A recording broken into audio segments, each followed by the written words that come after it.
Our story transports us to the 8th floor of the tower, a place known as the Plains of Extinction. Through the heavy snow, an army of fully armored knights marches in formation. At the head of this troop is a man in a winter coat, guiding his soldiers through the biting cold. He then turns to his men, raising an arm to deliver a speech. This is Kazuki Kyojo, Guildmaster of the Blue Zone, and his objective is to take down the floor's guardian. He warns everyone not to let their guard down. If they can't overcome this, the 9th floor will be an impossible feat. Just then, Kazuki spots another group appearing on the horizon and remains on high alert. Staring intently, he remarks that they've finally decided to show up at the designated meeting point. Approaching them is the famous Blue Eyes Guild, a group filled with powerful members. Leading the charge is their leader, Subaru Narukami, the master of the number 1 ranked guild. Kazuki then approaches the newcomer, greeting him with a friendly smile. The protagonist apologizes for the delay, but Kazuki insists he was actually the first to arrive. They note that the Miram Alliance will likely only appear for the leftovers, especially with Subaru present. The masked man then grips his dagger, remarking that if they want scraps, he can certainly provide them. Yet he surprises Kazuki by passing him a mysterious item during their handshake. The object is, in fact, a legendary item featuring a red gem that glows intensely. This item, the Archangel's Blessing, can restore 50% of one's fatigue instantly. Subaru states his intention to succeed in the raid, but offers this to his friend just in case. The protagonist also seizes the opportunity to ask if Kazuki would consider returning to Blue Earth. He suggests the blonde man can return the item at that very moment, revealing he possesses an identical one. Kazuki falls silent, processing his friend's invitation to rejoin their former guild. Subaru then adds that if he chooses not to return, he can keep the item as a gift. But suddenly a potent energy erupts from the ground, startling both leaders. The blonde man realizes the guardian is here, while the masked hero hadn't expected it to show up so quickly. Emerging from the snow, the gigantic guardian of the 8th floor finally appears, ready for a fight. Seeing the beast, Kazuki bellows for all his men to prepare for the impending battle. The monster is a sea dragon hydra, a colossal fiend with multiple razor-sharp heads. Fearlessly, the protagonist confronts the monster, calling it an ugly wretch with a mocking tone. In that instant, his hand begins to radiate a golden aura as a shiver runs down his spine. Bolts of lightning course through his body as he informs the monster that this will be its final day. The hydra then fixes its crimson eyes on our hero, preparing its assault. Immediately after, all the creature's heads part their jaws, readying a breath attack. Kazuki shouts in panic for everyone to take cover, but Subaru calmly states it isn't necessary. This leaves the blonde man confused, watching his friend stand before the attack completely unfazed. The hydra at last unleashes a powerful energy beam toward the group of adventurers. Our hero, however, dashes forward at blinding speed, leaving a trail of lightning in his wake. With his energy, he effortlessly slices the creature's attack in half. The blast is utterly dissipated, leaving the giant dragon stunned by what just transpired. Kazuki shields himself with his cape, awestruck by the power his old friend now wields. The protagonist's guildmates cheer for him, though one complains he arrived too late to join the action. A girl in the group asks what he gave Kazuki, but the protagonist tells her she'll find out later. He then turns to his team, asking if they are all prepared for combat. Subaru draws his sword, proclaiming it's time to slay the dragon and finally clear this wretched floor. At his command, the Blue Eyes Guild charges the hydra, while Kazuki's soldiers can only watch. The blonde man observes them from a distance, remarking on their closeness, right before another group emerges.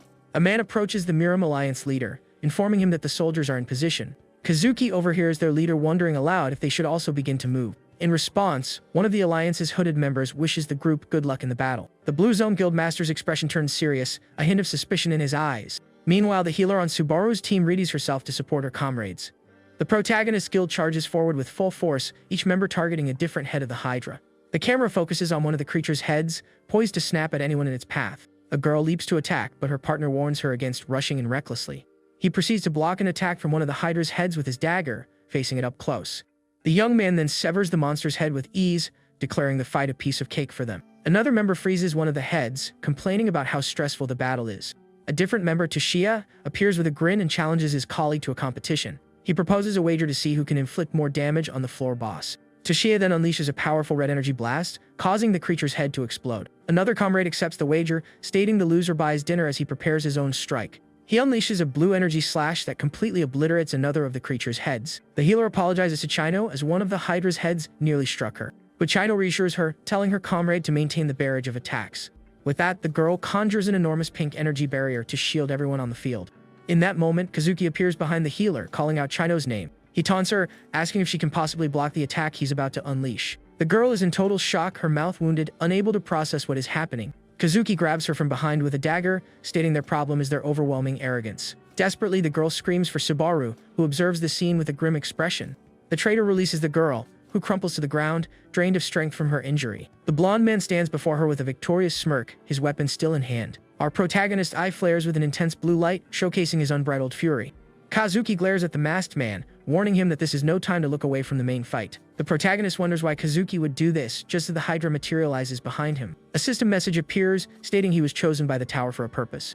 This was the very first message all players received, urging them to climb the tower and prepare. No one knew if it was a trial or a blessing. The truth behind the message remained a mystery. They simply followed the directive, attempting to reach the tower's summit, a place never before attained.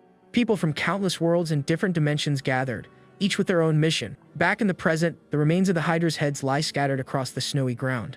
The forms of Subaru's guildmates are strewn across the snow-covered ground as well. The protagonist gasps for air, utterly spent after the long and arduous battle against the monster. He laments that his friends didn't heed his warnings, and that they finally vanquished the impossible beast. Gazing at their fallen forms, he says he never gave them permission to perish in the fight. With profound sadness, he calls them fools for sacrificing themselves in such a needless manner. A system window flashes, warning he is poisoned and his fatigue level is critically high. The system also alerts that he will be done for if his fatigue reaches 100, and he wonders what they would say. He then glares at Kazuki and his approaching soldiers, demanding to know why he did all this. A malicious smile is the traitor's only response as the masked man screams his name in raw anger. Kazuki draws near, revealing that for 10 long years, he has been working toward this very day.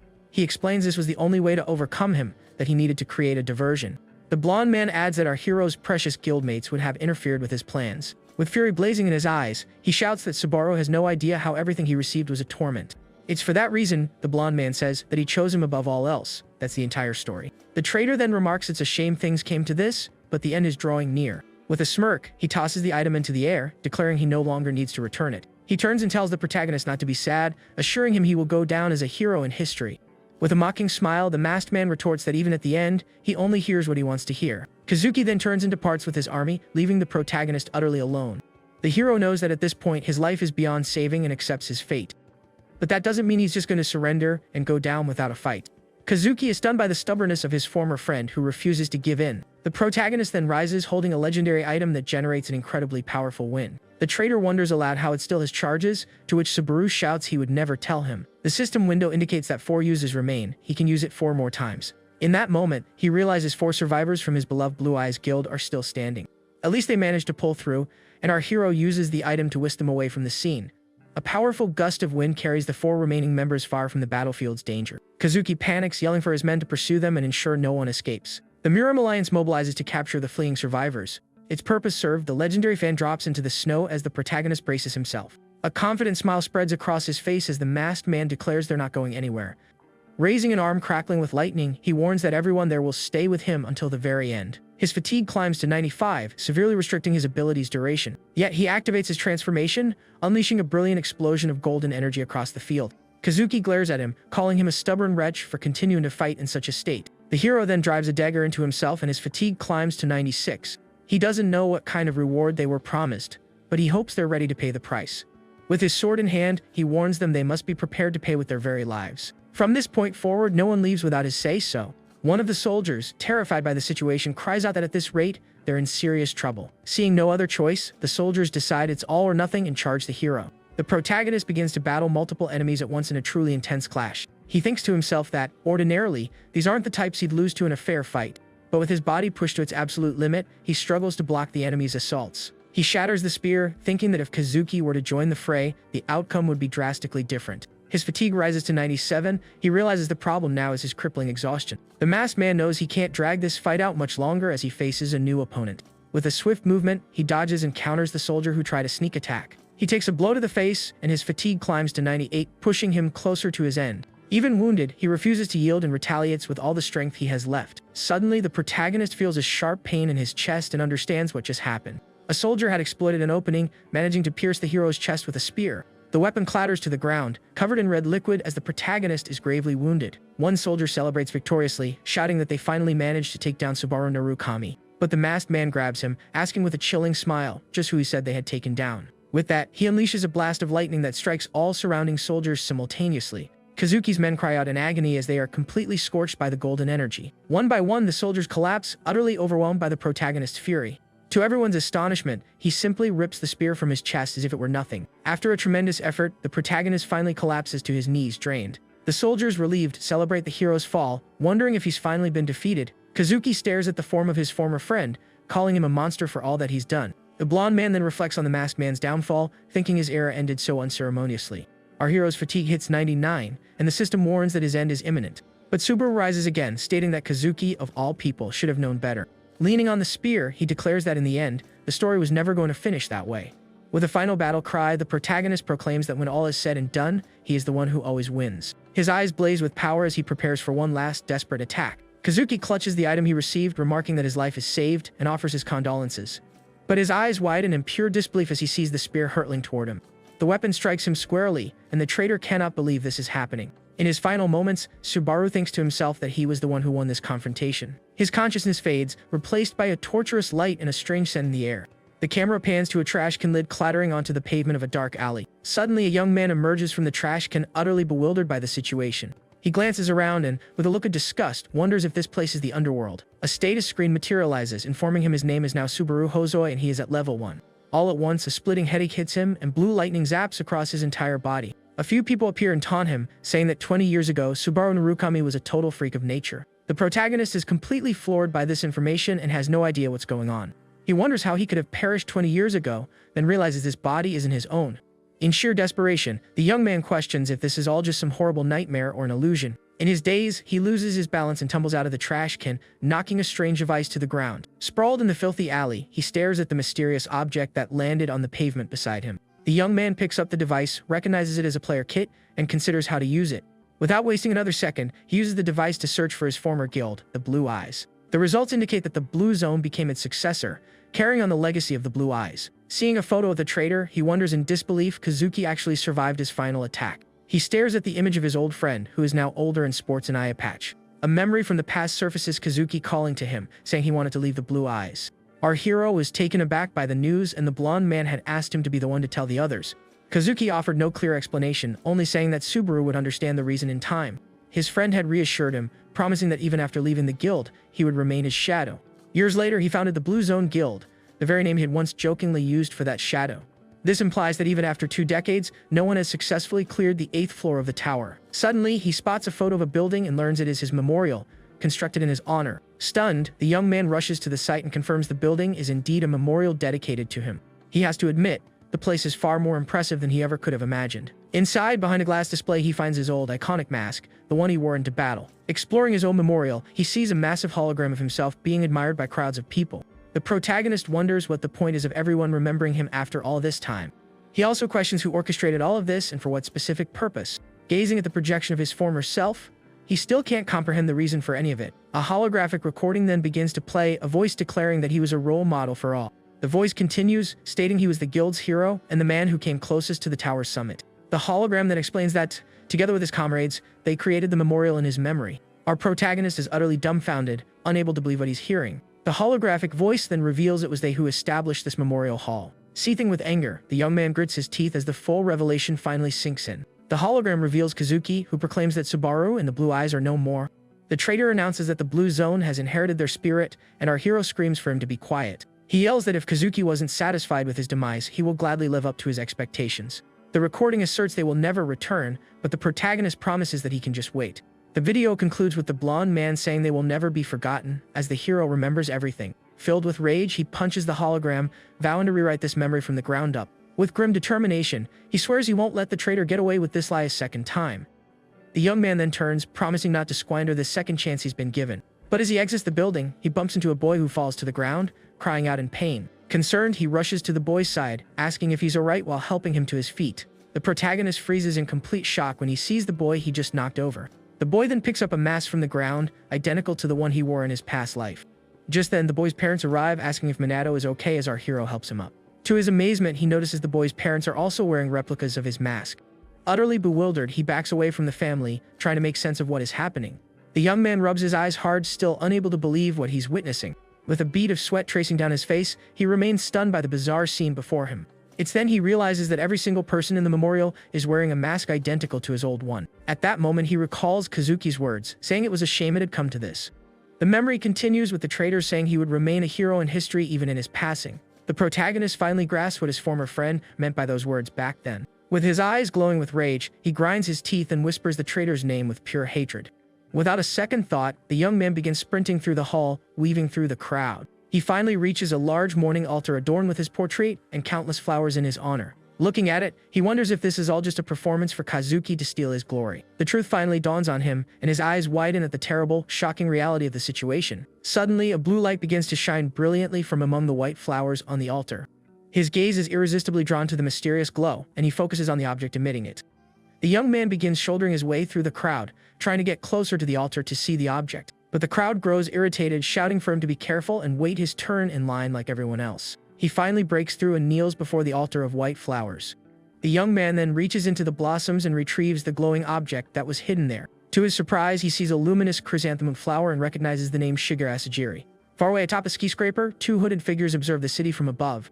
One of them comments that they've made it through another year without any major incidents. The other chides him for being so nonchalant, reminding him they narrowly avoided an encounter with the Blue Zone. The hooded man then wonders if holding the memorial ceremony every year is truly necessary. A man with white hair cuts him off, stating that you can never be too careful. He reveals his face, saying that perhaps Subaru will notice the flowers he offered at the memorial. The hooded figure asks if he believes the boy is still alive, but the white-haired man is uncertain.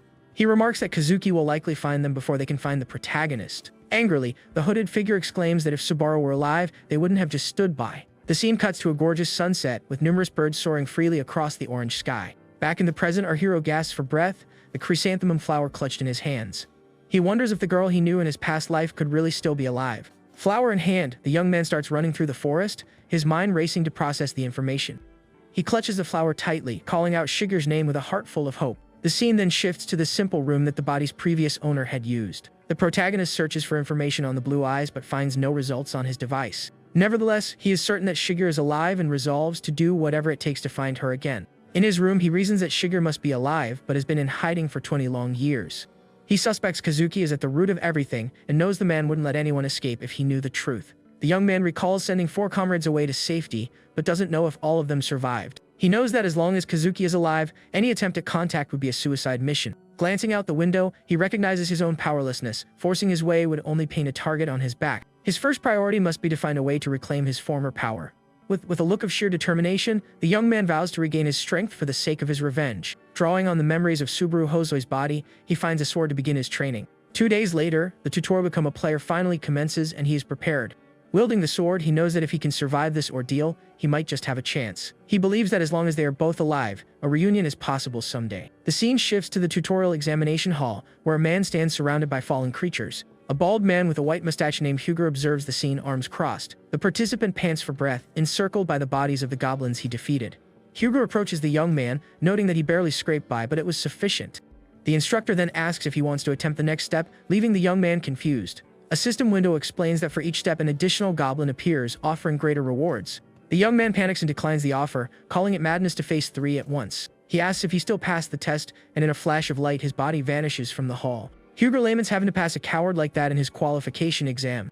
The instructor mentions a certain Isaac, who cleared the 20th step, complaining about the other's lack of potential. He grumbles that the tutorial standards are abysmal, and the quality of rookies has declined sharply. But as he glances at his clipboard, the man notices something that captures his attention. Just then, our protagonist enters the arena, sword in hand, ready for the final test.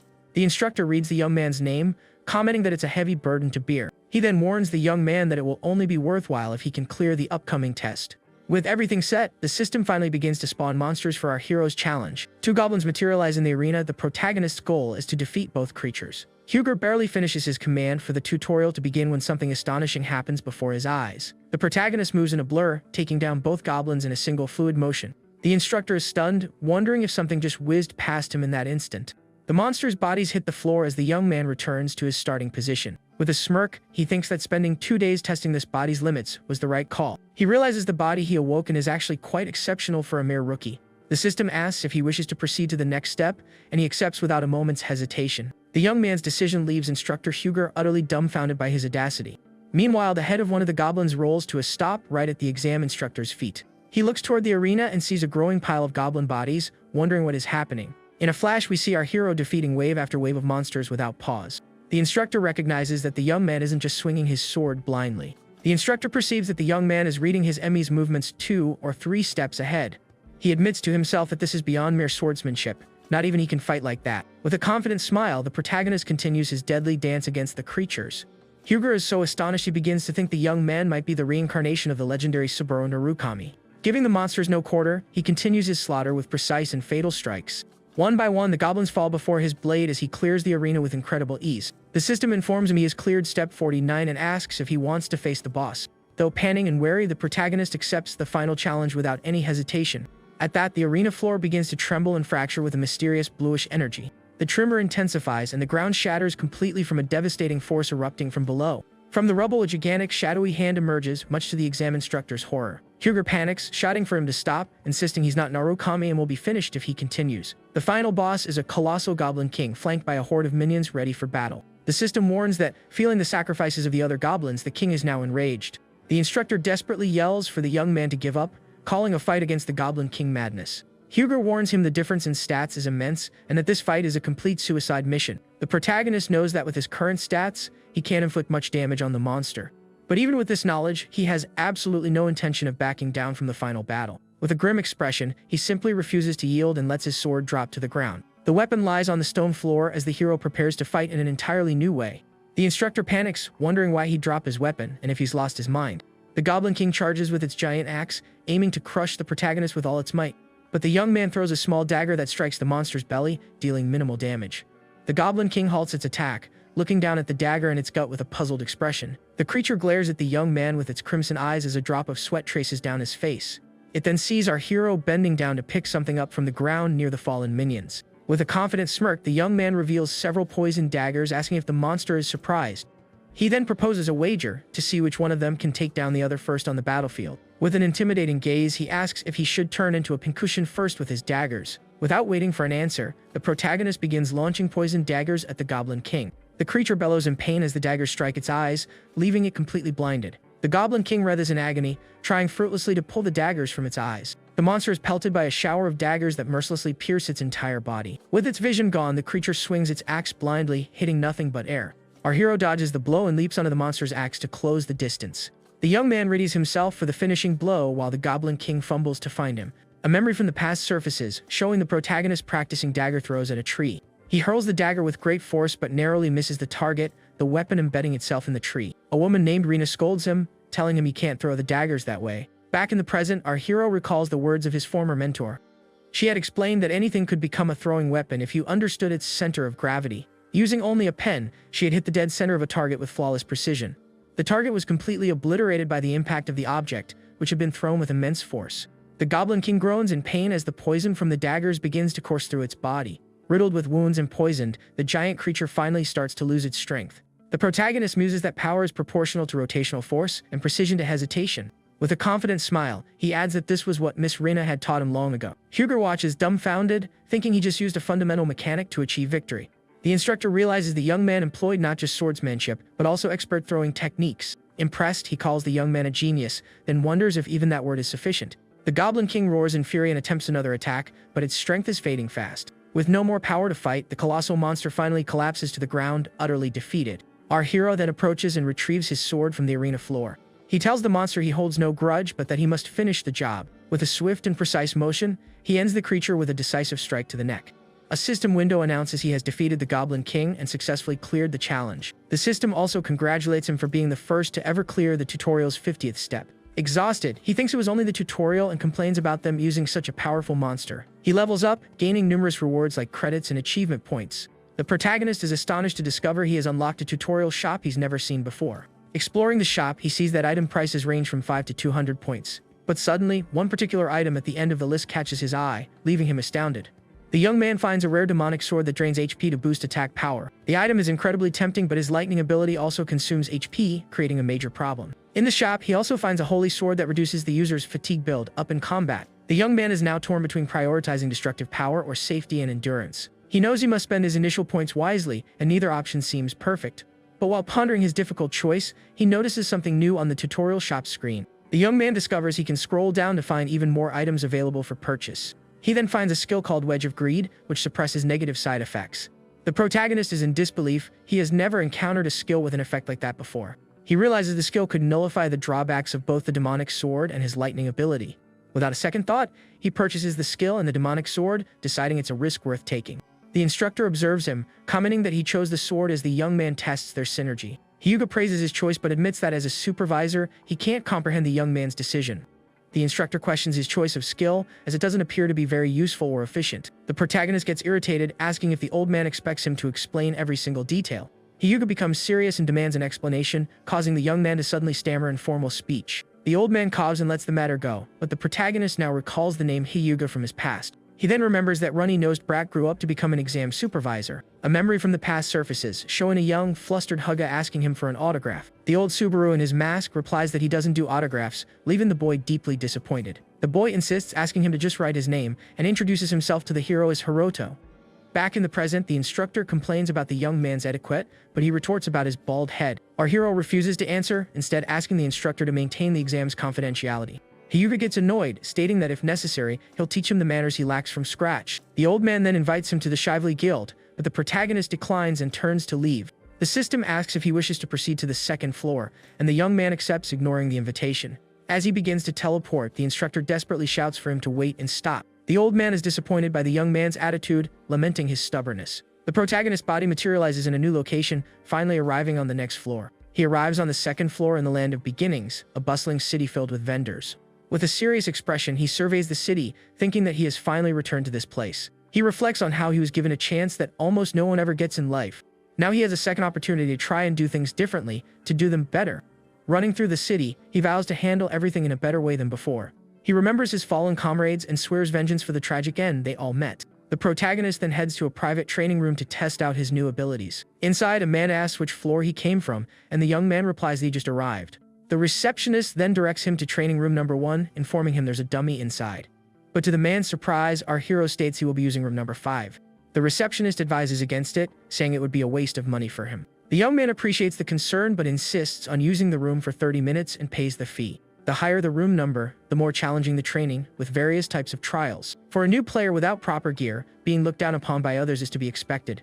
The protagonist ignores the stairs and opens the door to training room number 5. He steps into a place resembling ancient ruins and announces he's ready to begin his training. Without wasting a moment, the young man draws his new demonic sword, preparing to test its power. The weapon recognizes its wielder, and the system announces a temporary boost to his abilities.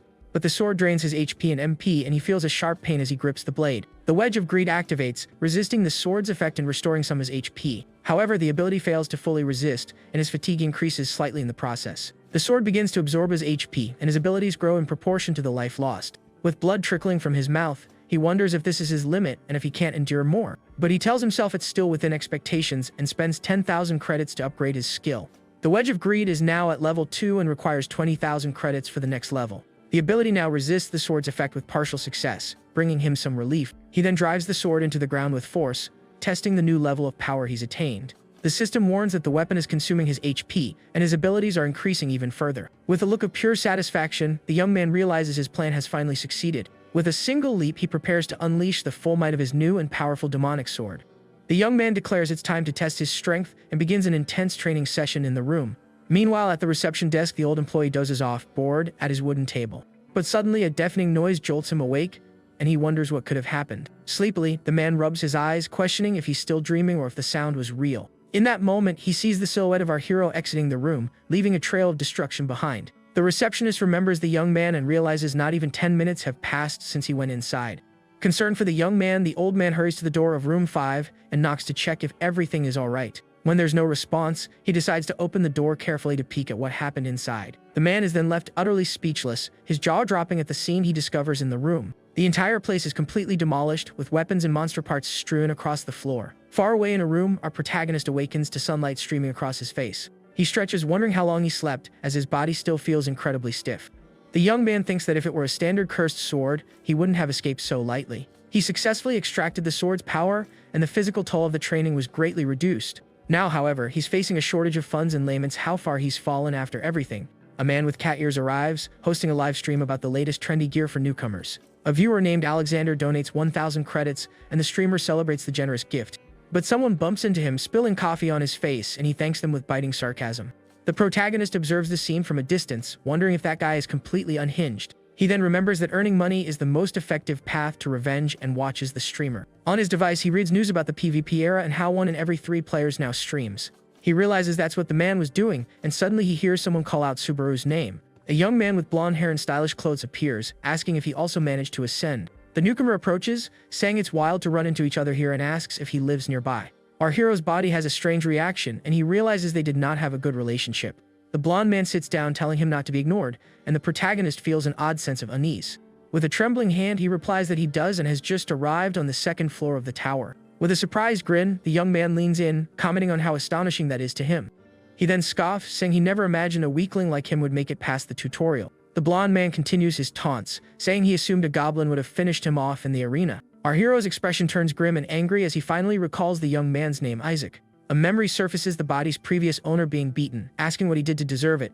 Isaac glares at him with contempt, and the young man shouts for him not to try and calm him with that serious face. The blonde man berates him for not following orders, calling him an empty-headed orphan. The former Subaru cries out that he couldn't do it because the credits he was given weren't enough.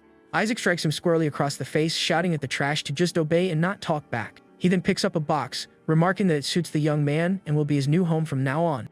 With a cruel glint in his eye, he warns him never to leave it, saying he knows what will happen if he disobeys. Back in the present, the hero wonders what kind of fool gets beaten like that, now understanding why he was in the box. Isaac brags about learning a B-rank skill and says he's going to grab a drink because he's thirsty.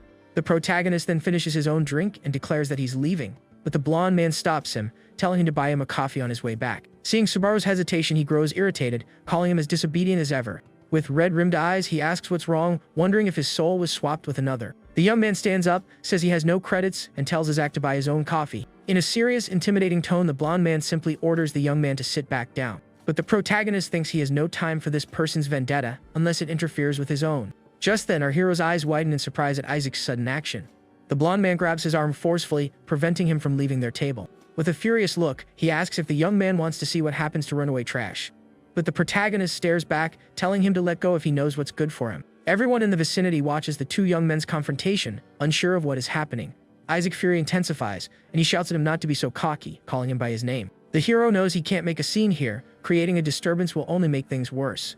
But suddenly, the blonde man bursts into loud, boisterous laughter, leaving the young man baffled. He tells him not to be startled, that it was just a scare, and calls him a weakling like always. Isaac continues his provocations, saying he must have barely scraped by the tutorial with his skills. Fed up with the conversation, the protagonist stomps hard on the blonde man's foot, irritating him. Isaac threatens him, asking if he knows who his father is, and if he really wants to start a fight here. Isaac then steps back with a smile, telling his friend to be careful on his way back. The hero glares at him with contempt, wondering how he dares call him a friend after everything. An explanation reveals that there are two primary ways for players to grow stronger. The first path is through the trials offered by the tower on each floor. These trials occur in a virtual space. If you're defeated, you only lose credits and progress. The second, more perilous method of growth is hunting monsters outside the safe zone. Hunting monsters in dungeons drastically accelerates growth, but these locations exist in the real world. This means if a player is taken down during a hunt, their end is permanent. Due to the risks, the majority of players avoid hunting in dangerous and lethal dungeons. But our protagonist knows this is the only path to attaining true strength. Sitting beside a defeated orc, he muses that the safer the path, the slower the progress. And the more dangerous the journey, the more quickly he can acquire the power he so desperately desires. With this in mind, he takes out his device to search for information on dungeons.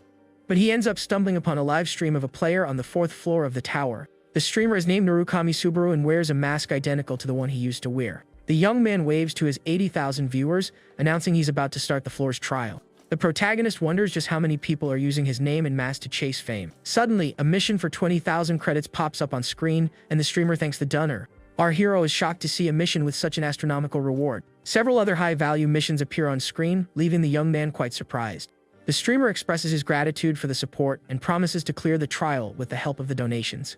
A stark comparison shows the imposter effortlessly raking in money while the real Subaru risks his life. With only 50 credits to his name, he realizes the other guy is making a fortune off his image. Angrily, the young man stares at his device's screen and makes a pivotal decision about his future. He then gets to his feet, preparing to continue his hunt in the perilous orc dungeon.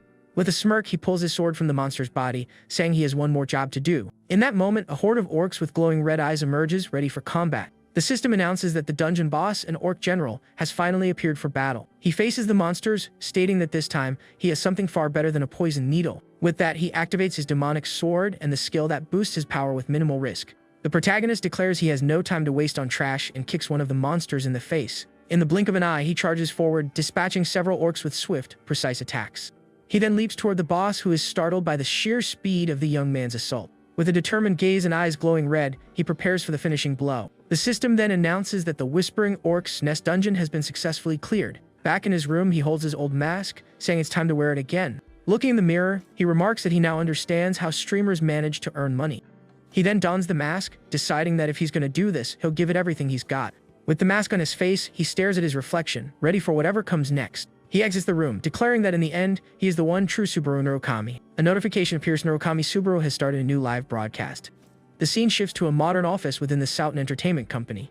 There, a woman in traditional attire watches something intently on her device. Angrily, she bites her lip hard, her frustration evident at what she's seeing. Suddenly, in a fit of irritation, she forcefully shoves her coworker away. She then calls him an idiot, complaining that not even 5 people can clear that challenge. The man gets up, asking what happened and who this Subikichi she's watching is. He questions if it's another impersonator, and she replies that since the original vanished, the closest imitation wins.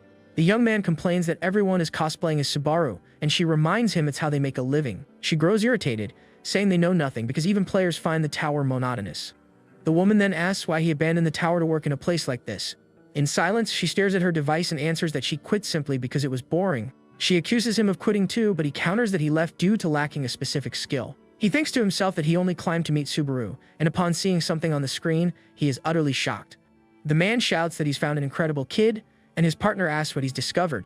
She points to our hero's live stream, which has only one viewer, and her colleague is indignant. He complains that he's supposed to be scouting talent, not watching a stream with 0 viewers.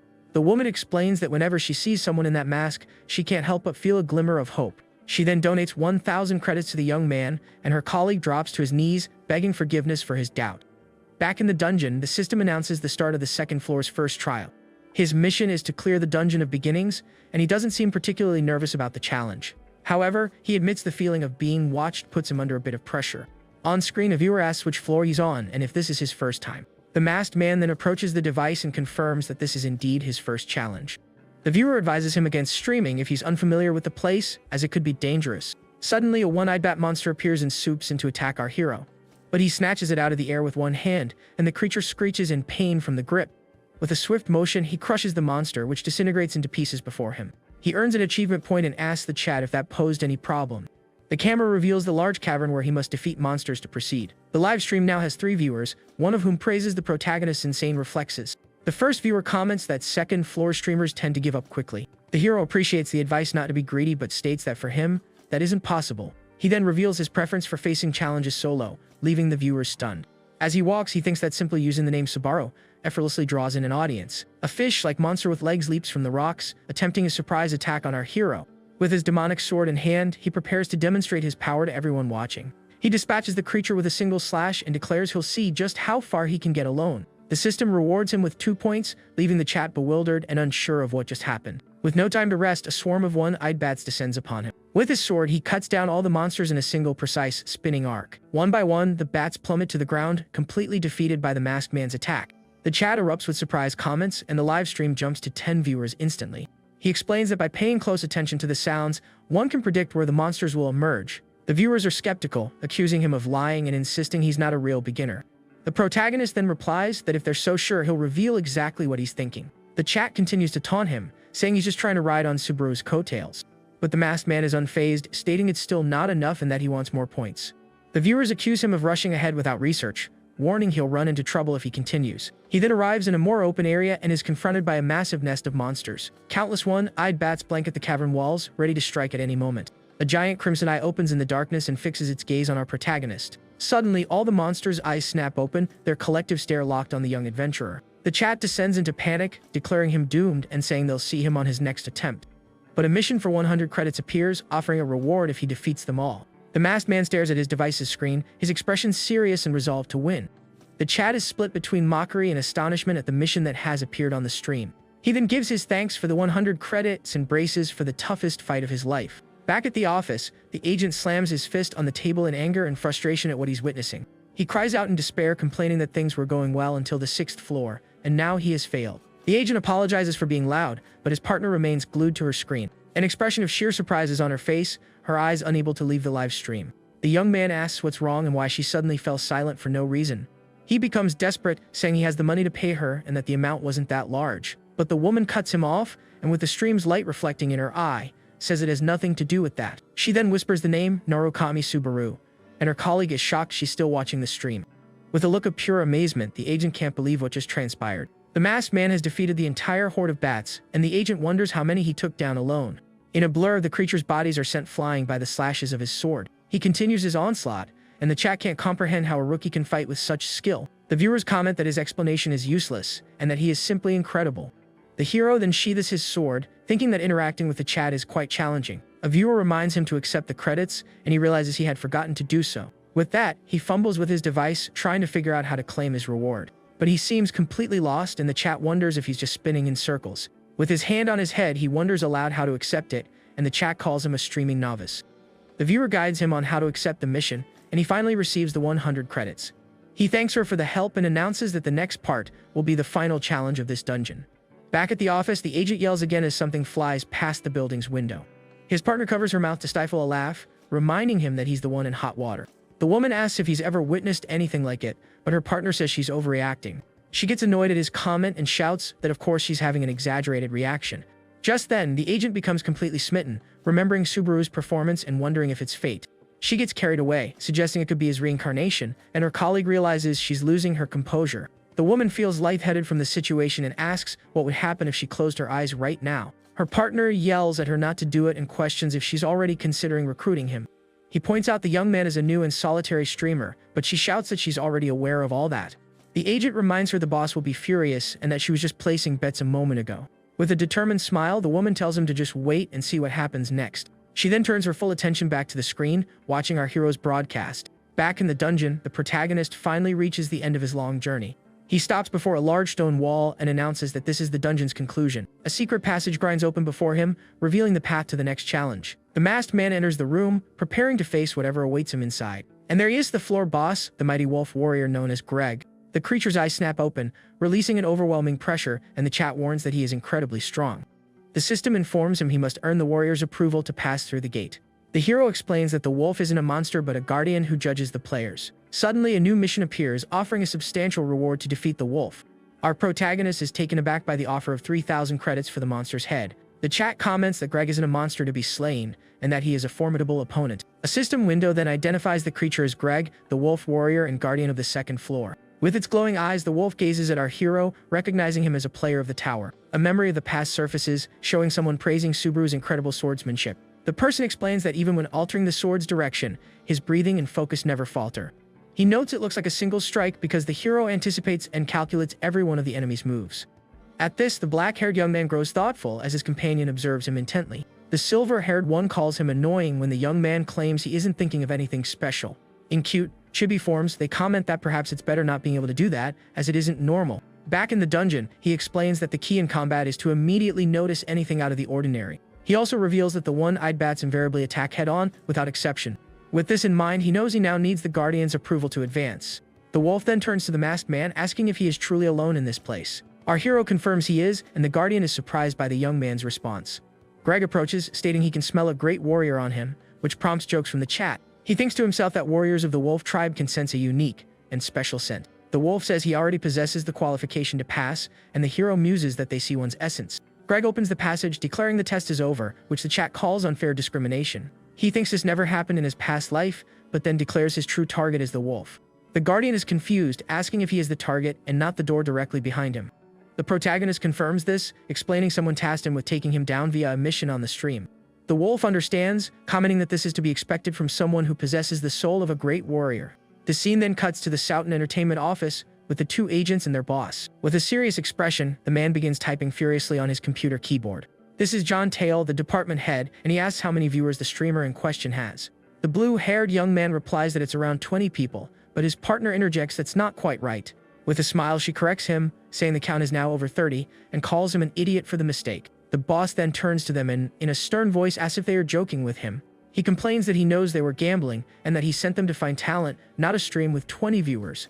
The woman corrects him again to 30 viewers, and he yells that that's not the point. Angrily, John suggests that Hatsuka should stream herself, since she has the skill and would attract many fans. His colleague then shouts that the stream has already surpassed 40 viewers, which only irritates the boss further. Back in the dungeon, our hero faces the giant wolf, sword in hand, ready for battle. The Guardian also prepares for the confrontation, displaying its enormous and razor-sharp claws. The protagonist grips his demonic sword, thinking he must clear his mind of everything. The weapon drains his stamina, boosting all his stats in proportion to what was consumed. The wedge of greed resists the sword's effect, and he tells himself to fight just as he always has. With a leap, the wolf warrior lunges forward at incredible speed to attack the young adventurer. But the masked man stands his ground, blocking the blow with his sword and creating a brilliant shower of sparks. The creature then prepares another claw attack, attempting to wound our hero in the fight. The wolf strikes with both claws, and our hero defends, the impact generating a massive shockwave. The force of the blow forces him to dig his feet into the ground to avoid being pushed back. The guardian presses its attack, and the young man realizes the creature is currently too powerful for him. He understands that competing in brute strength is impossible, but he has another strategy in mind. Just then, the monster praises him, saying this is what's expected of a true elite warrior. The creature then spins, delivering a mighty attack that shatters the arena floor. But the protagonist dodges with ease, warning the wolf it is no match for him in this fight. With that, he tightens his grip on his demonic sword, preparing for a counterattack. The young man dashes forward, striking the guardian with a powerful and precise red energy slash. The live stream chat comments that he's strong, and that whoever issued the mission must be regretting it. The wolf remarks that sometimes methods more effective than brute force exist in combat. Our hero agrees, saying the warrior has been amusing, but that this is the end of the line for him. The creature then prepares for one final attack with its claws to end things for good. But suddenly the wolf is sent flying backward with immense force, crashing hard onto the dungeon floor. With his eyes glowing red, the masked man declares that those were supposed to be his final words. The guardian is surprised, and the young man points out that its attacks are too one-dimensional and predictable. He then sidesteps a bite, adding that this makes its moves incredibly easy to evade. With a leap, he lands a kick on the monster's head, which howls in pain from the impact. The protagonist then readies his sword for the finishing blow in a swift and fatal motion. Without hesitation, he unleashes a powerful slash of red energy that strikes the wolf dead on. With his eyes glowing crimson, he prepares to finish off the mighty guardian of the floor. The blow pierces the wolf's chest, and in its final moments, it praises him as a magnificent warrior. With that, the creature's body collapses, and the system announces our hero's victory. He gains 2 levels, several stat boosts, and 500 achievement points for the grand victory. But the battle was clearly not easy, as a trickle of red liquid drips from his body onto the floor. The live stream chat goes wild, the viewers in disbelief that he actually defeated the guardian. With a wary look, the protagonist confirms that he has finally managed to overcome his opponent. The chat showers him with praise, and the stream's viewership jumps to 56 people at once. The system announces the mission is complete, and he receives 3,000 credits, which he will put to good use. His credits rise to 3,150, and the door to the next phase finally swings open. But suddenly, something completely unexpected happens before him, leaving him stunned. Numerous elemental trial options, ice, fire, earth, materialize for him to choose his next challenge. The chat is astounded by the 13 options, noting that the number of choices reflects a player's talent. The system asks if he wishes to challenge the lightning trial, and the chat urges him to select it. With a determined gaze and not an ounce of hesitation, our hero responds with a resounding "of course." At his confirmation, the system officially selects the lightning trial for his challenge. His body begins to glow with a blue energy as he is teleported to the trial's location. Back at the office, the agents are watching the live broadcast on a large television screen. The female agent shouts with joy, and all three celebrate the success of the young streamer they discovered. She exclaims that they found him and that she's never seen a streamer grow so quickly or have 13 choices. The boss concedes it's impressive to defeat the wolf warrior, who had never been beaten before. But he remains a rookie on the second floor, and the risk of the company investing in him is still too high. Hatsuka then proposes a wager to her boss, who is surprised by his agent's offer. If the streamer fails, she and Seijin will work for a fixed salary, but if he passes, John must sign him. Her partner panics, shouting that he doesn't know her as he tries to back out of the insane bet. The boss scoffs, pointing out that the only person to ever acquire the lightning skill was the legendary Subaru Narukami. With a confident smile, the agent replies that they'll never know unless they take the chance now. The boss accepts the wager, while the woman restrains her colleague, who is trying to escape the agreement. Back at the trial, the system announces the start of the lightning challenge, marked by pillars of blue energy. He looks around and suddenly hears someone yell for him to watch out for what's coming. At that moment, a man in armor shoves him out of the way of a danger he hadn't yet perceived. An explosion erupts at the spot, and the force of the impact throws both of them to the ground. A giant stone monster materializes before them, leaving the man in armor completely shocked. The soldier yells at our hero for just standing there, asking if he wants to be finished in this place. The mission is to defeat the giant fragment, and the young man wonders why it's appearing now. The creature charges to attack, and the chat questions if this was supposed to be the lightning challenge. He thinks to himself that this monster should only appear in the latter half of the challenge, not at the start.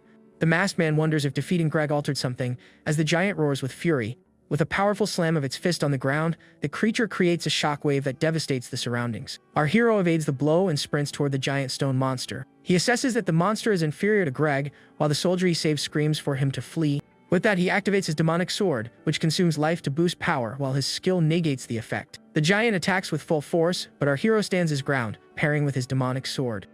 With a swift movement, he dodges the creature as it tries to crush him by rolling in his direction. The creature's attack misses, and the masked man exploits the opening to leap up and prepare a counter-attack. He then uses the giant's arm as a ramp to scale its body and get closer.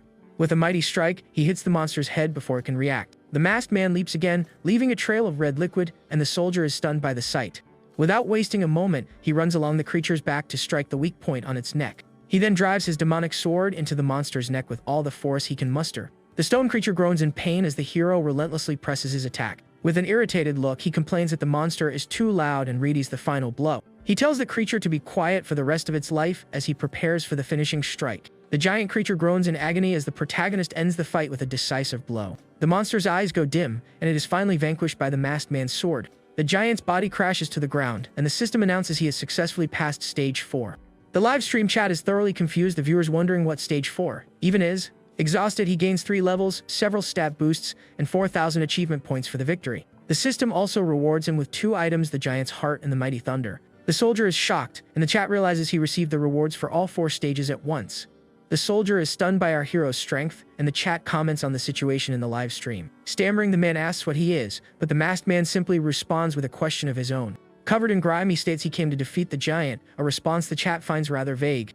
The scene then transitions to a small, peaceful village with wooden houses and a crystal-clear river. We see people strolling calmly through the cobblestone streets of this tranquil place. Inside a simple room, the protagonist sits on a bed, looking at his device. The live stream chat is asking him to show off the items he won, speculating about their rarity. He says he's also curious and decides to examine the items along with the chat. The first item is the giant's heart, a rare ring that increases health and regeneration. The second is the thunder armor, which boosts defense and negates negative statuses once per day. He then equips the armor, and a new mission for 5,000 credits appears if he learns the lightning skill. With a grateful expression, our hero whispers the name of the person who sent the mission. Immediately after, several more missions pop up offering more credits for the same objective. The young man thanks everyone for their support and promises he will definitely showcase the lightning skill. This makes him wonder if there are really that many people anticipating the thunder ability. He then considers that perhaps his former self was a more significant figure than he had previously imagined. Back in the room, he stares at the door and calmly tells the person on the other side to enter. The live stream chat notes that someone was eavesdropping and also posted a mission. The door opens to reveal the soldier he saved, accompanied by a blonde knight in full armor. The soldier apologizes for the delay and introduces the knight as the village captain, Lord Peleus. The captain explains that the giant's attacks have become more frequent, forcing them to remain on constant alert. For the safety of everyone, the knights have requested that all villagers stay inside their homes. The soldier expresses his surprise at finding an outsider during such a time of crisis. The blonde knight then thanks the masked man for having protected the village in his absence. The protagonist says he was only doing what was natural, his mind dwelling on the captain's name. Peleus recognizes him as a hero and says that, thankfully, they have managed to locate the giant's chief. With a determined look, he reveals their plan to risk their lives to corner their enemies. Then, both he and the soldier kneel, imploring our hero to help save their village. The young man remains silent, merely observing the 2 knights kneeling before him on the floor. The live stream chat reacts to the scene, with some viewers asking others to stop posting spoilers. He then remembers that, according to his memory, Peleus perishes in the next stage of this trial. An image of the future flashes in his mind, showing the tragic and unavoidable end of the village captain. Back in the present, the masked man asks the blonde knight to rise to his feet. With a serious gaze, he extends his hand, stating he understands the situation and will cooperate. The captain expresses his gratitude and shakes his hand as the system announces the start of Stage 5. At that, the group of knights led by Peleus charges across a plain as the sun sets. Our hero rides alongside them, glancing at his device to check the live stream chat. He thinks that as the viewer count increases, the comments scroll by faster and faster. Suddenly, the soldier he saved raises a hand, ordering everyone to halt their march immediately. He then points to the horizon, indicating the body of the giant the masked man had already defeated. The soldier recognizes the fallen form, confirming that it is the chief of the regional giants. Peleus devises a plan. He will draw the monster's attention so our hero can attack it from behind. But the protagonist cuts him off with a gesture and, in a serious tone, tells the knight to wait. The captain is confused, and the masked man points toward the giant's body with a sense of foreboding. Abruptly, the ground begins to tremble violently, a dark and mysterious energy radiating from below. The knight and his men panic at the tremor, unable to comprehend what is happening. With a grim expression, our hero realizes the truth and warns everyone that this is not human. To everyone's horror, the giant's eye slowly peels open, revealing it is still alive. The creature glares at the knights with its cracked eye, an aura of pure malevolence hanging in the air. Suddenly, several other giants begin to claw their way out of the ground around their massive chief. A horde of stone monsters emerges, to the absolute despair of the cornered knights. The captain is utterly shocked, shouting in disbelief, wondering why this is happening. One of the creatures then seizes a soldier, who screams desperately for help. The monster simply crushes the knight in its grasp without an ounce of mercy or hesitation. In the reflection of a soldier's eye, we witness the horrific scene of his comrade being defeated. With a cruel smirk on its face, the giant glares at the remaining knights with a look of pure evil. Desperate, the captain orders all his men to fall back to the base of the mountain and flee. But it's already too late. The horde of giants relentlessly charges the group of knights. One of the soldiers is snatched by a monster as his comrades watch the scene in horror. The other knights restrain one of their friends, who screams in despair for him to stop. One of the knights cries out in anguish upon seeing his brother, Joe Chan, lying lifeless on the ground. Surrounded by the giants, Palouse yells for his men to escape, declaring it a captain's order. He tells them to think of their families back in the village, and says this isn't the end for them to start anew. With that, the soldiers begin their retreat, and the captain asks Falcon to lead the men's escape. Palouse then turns to our hero, his expression determined for what is about to unfold. He pleads with the masked man to flee and rebuild the order of knights to fight against the giants. But the protagonist grips his demonic sword and, with a serious look, says those are his lines. The captain is confused by his response, asking why he won't escape with the others. The young man explains he can't fight freely with him around, and that they will both be finished if he stays. Palouse argues that he cannot simply abandon an outsider and flee from this battle. Relenting, he says he will go rally the soldiers and ask the hero to hold on until his return. The captain then sprints away, shouting that he is in his debt and to be careful. With the night gone, the horde of giants advances on our hero with unbridled fury. But the young man doesn't back down, instead charging toward the monsters to begin the slaughter. With his eyes glowing red, he announces that he is their opponent in this mortal combat. With a swift movement, he dodges a stump and severs a giant's leg with his sword. He then uses the creature's body as a springboard to leap and attack another stone monster. The second giant roars in pain as it's struck by our hero's surprise assault. A system window announces he has defeated 2 giants and earned 20 achievement points. With a serious look, he thinks to himself that he's not used to being left alone, even in a trial. Far away, Palouse continues his run through the forest to regroup with his remaining men. But he pauses for a moment, panting with a hand on his chest, a flicker of worry in his eyes. With sweat beading on his face, the captain glances back with a deeply troubled expression. He clenches his teeth, his thoughts on the battle he left behind and the young masked man. Meanwhile, our hero continues his solitary struggle against the horde of stone giants. The live stream chat remarks that fighting so many enemies is suicide and that the score changes with the soldiers. He thinks that with his current power, he might be able to save everyone, including the village captain. Without hesitation, the young man charges forward, cutting down several giants with his demonic sword in a blur. With another swift move, he defeats one more monster, gaining 10 achievement points in the process. The masked man then parries an attack from another giant and continues his relentless assault.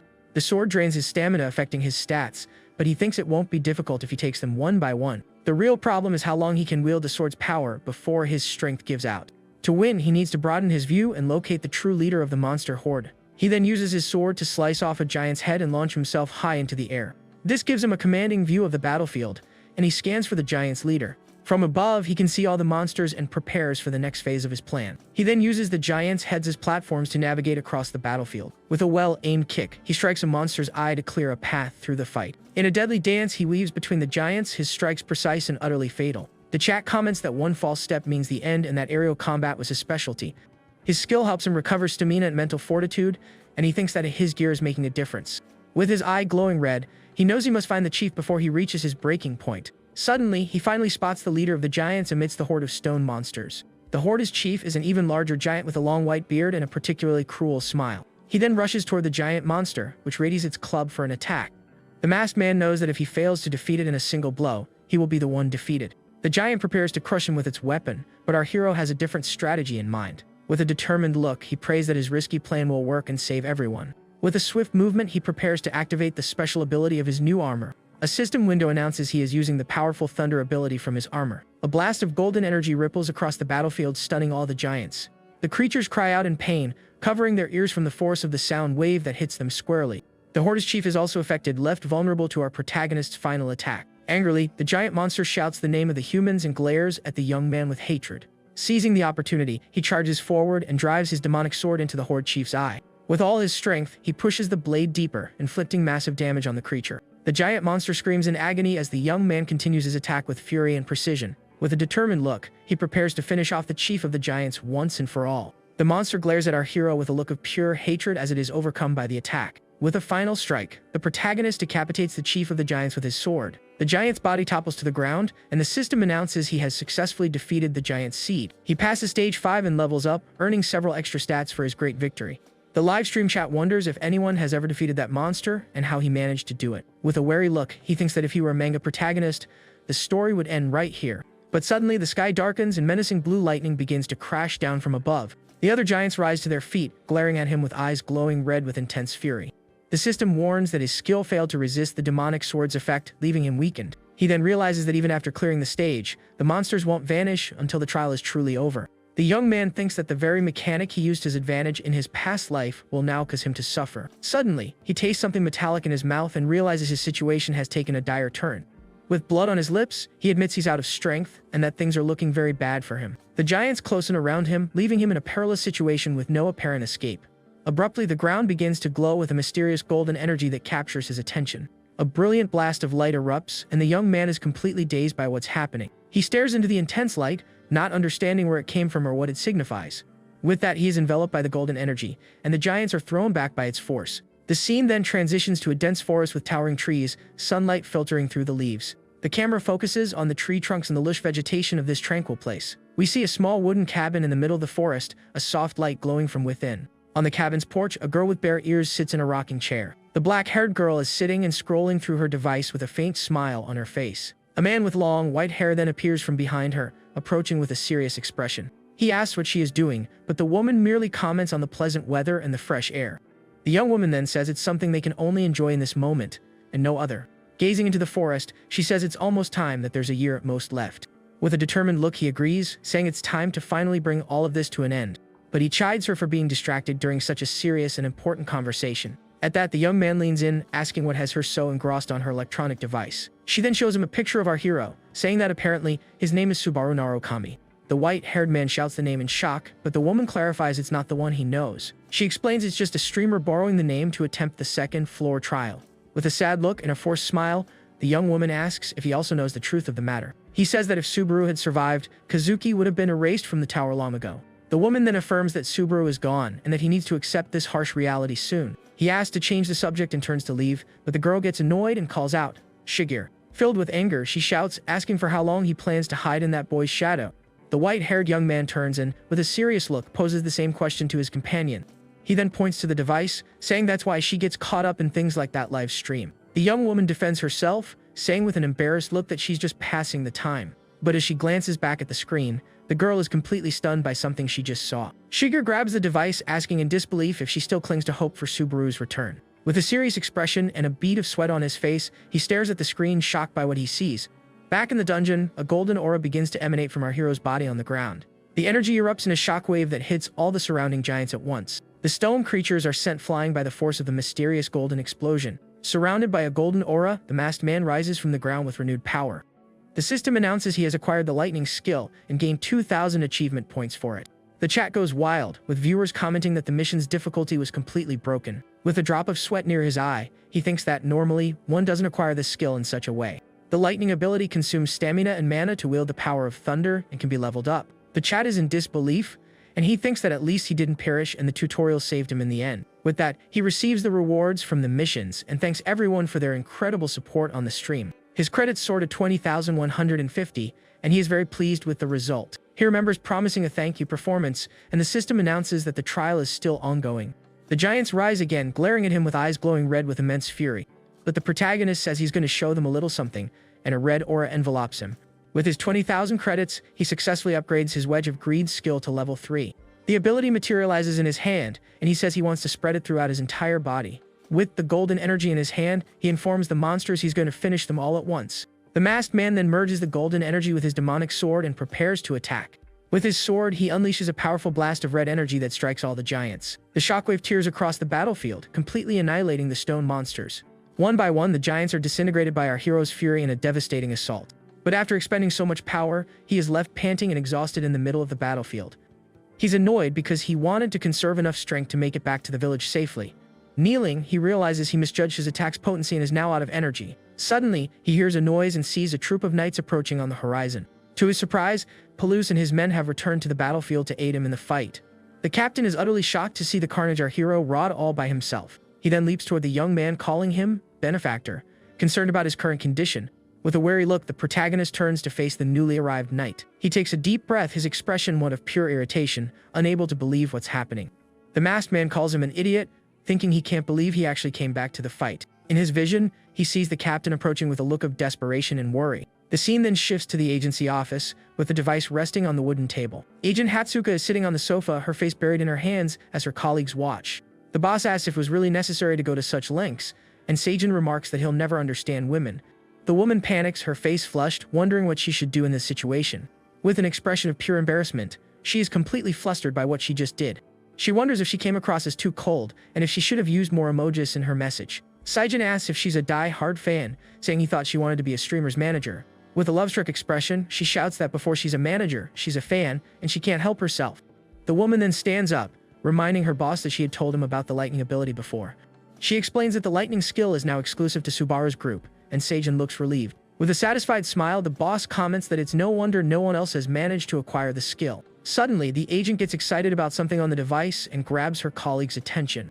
With a silly expression, she says it seems the streamer read her message but then ignored it. She then puts on a dramatic display, freezing up completely at the rejection she just received. The two men are left speechless by the bizarre scene of their completely frozen coworker. The scene then takes us to a streamer's studio, filled with various statuettes of famous characters. A streamer who specializes in battle analysis prepares to begin his live broadcast. Known as Hawkeye, he has carved out an unshakable position by crushing rivals with his sharp insight. He has analyzed numerous players, including Kurokoa Amon, the future of the Blue Zone Guild. He's also covered Kazuki Kyojo, a former member of the Blue Eyes and a player representing Earth in the Tower. But naturally, the intergenerational legend Subaru Nukami will be no exception to his analysis. He then kicks off his live stream, announcing he will dissect the hottest player of the moment, the new Subaru. The streamer asks the chat to hold their criticism at the start and begins watching our hero's stream. With a look of pure shock, he is left speechless by what he's witnessing, wondering what he's seeing. With a grin of excitement, he praises the young man's performance, admitting he is exceptionally good. He wonders at the level of concentration, noting that a normal human couldn't handle a skill so well. He explains that the young man controlled the skill perfectly, channeling the necessary power into the sword without any waste. With a satisfied smile, the streamer admits the young man didn't make a single error throughout the entire fight. He declares the young man is destined to be a big name, and that he plans to keep watching his streams. With a thoughtful expression, Hawkeye says he forgot to give his one-line summary of the streamer. With his eyes gleaming, he asserts that in terms of control, he might even surpass the original Subaru. Back at the trial, our hero awakens in his bed, and the system announces that Stage 6 is waiting. His fatigue has been completely restored, and the system asks if he wishes to suspend the trial for now. He thinks that even without fatigue, he's mentally drained and decides to pause the trial. The young man then picks up his device and thanks everyone for having watched his live broadcast. He apologizes and informs him the next stream will be the day after tomorrow, as he needs a day of rest. With that, the system announces the live broadcast has ended, and his body is teleported away. Our hero returns to the trial's waiting room to finally get some much-needed rest. With his device in hand, he decides to explore the stage and prepare for what's coming next. As he walks, he notices a mysterious stone gate, and a message catches his attention.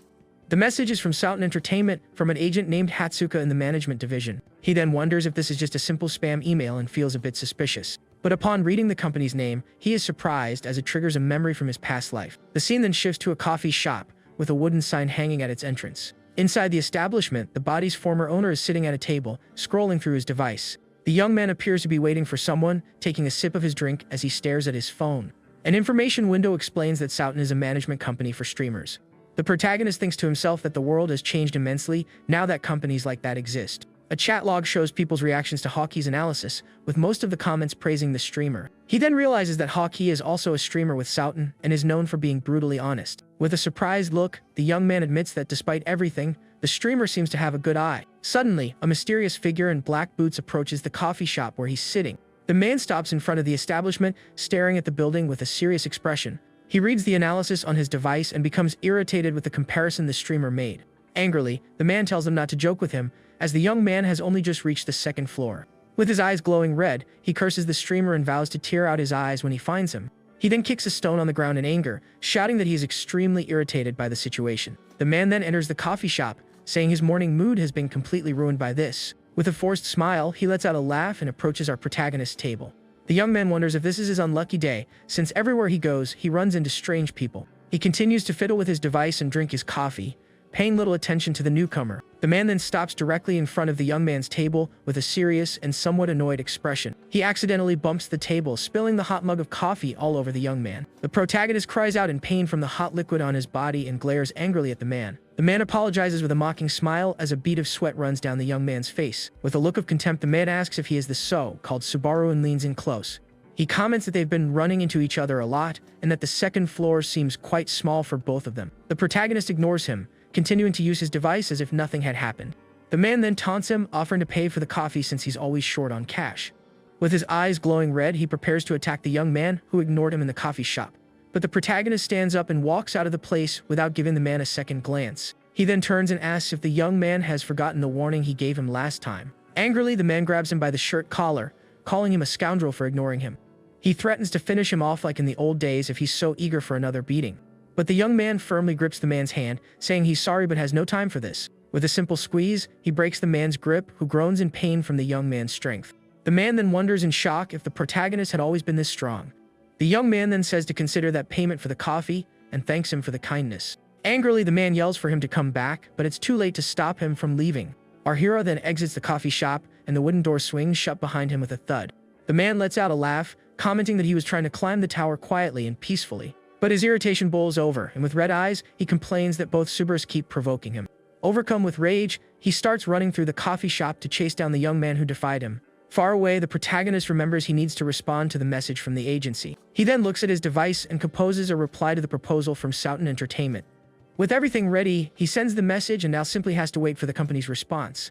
The scene shifts to Agent Hatsuka, who is relaxing in her bathtub with a rubber ducky. She seems quite content when suddenly a notification on her device captures her attention. The message is from our hero, who simply suggests they meet once and nothing more. Meanwhile, the protagonist heads to a dungeon filled with fallen creatures to continue his training. With his demonic sword in hand, he prepares to confront the boss of this gloomy place. The system then announces he is entering the boss room of the exiled Lizardman's Hidyat.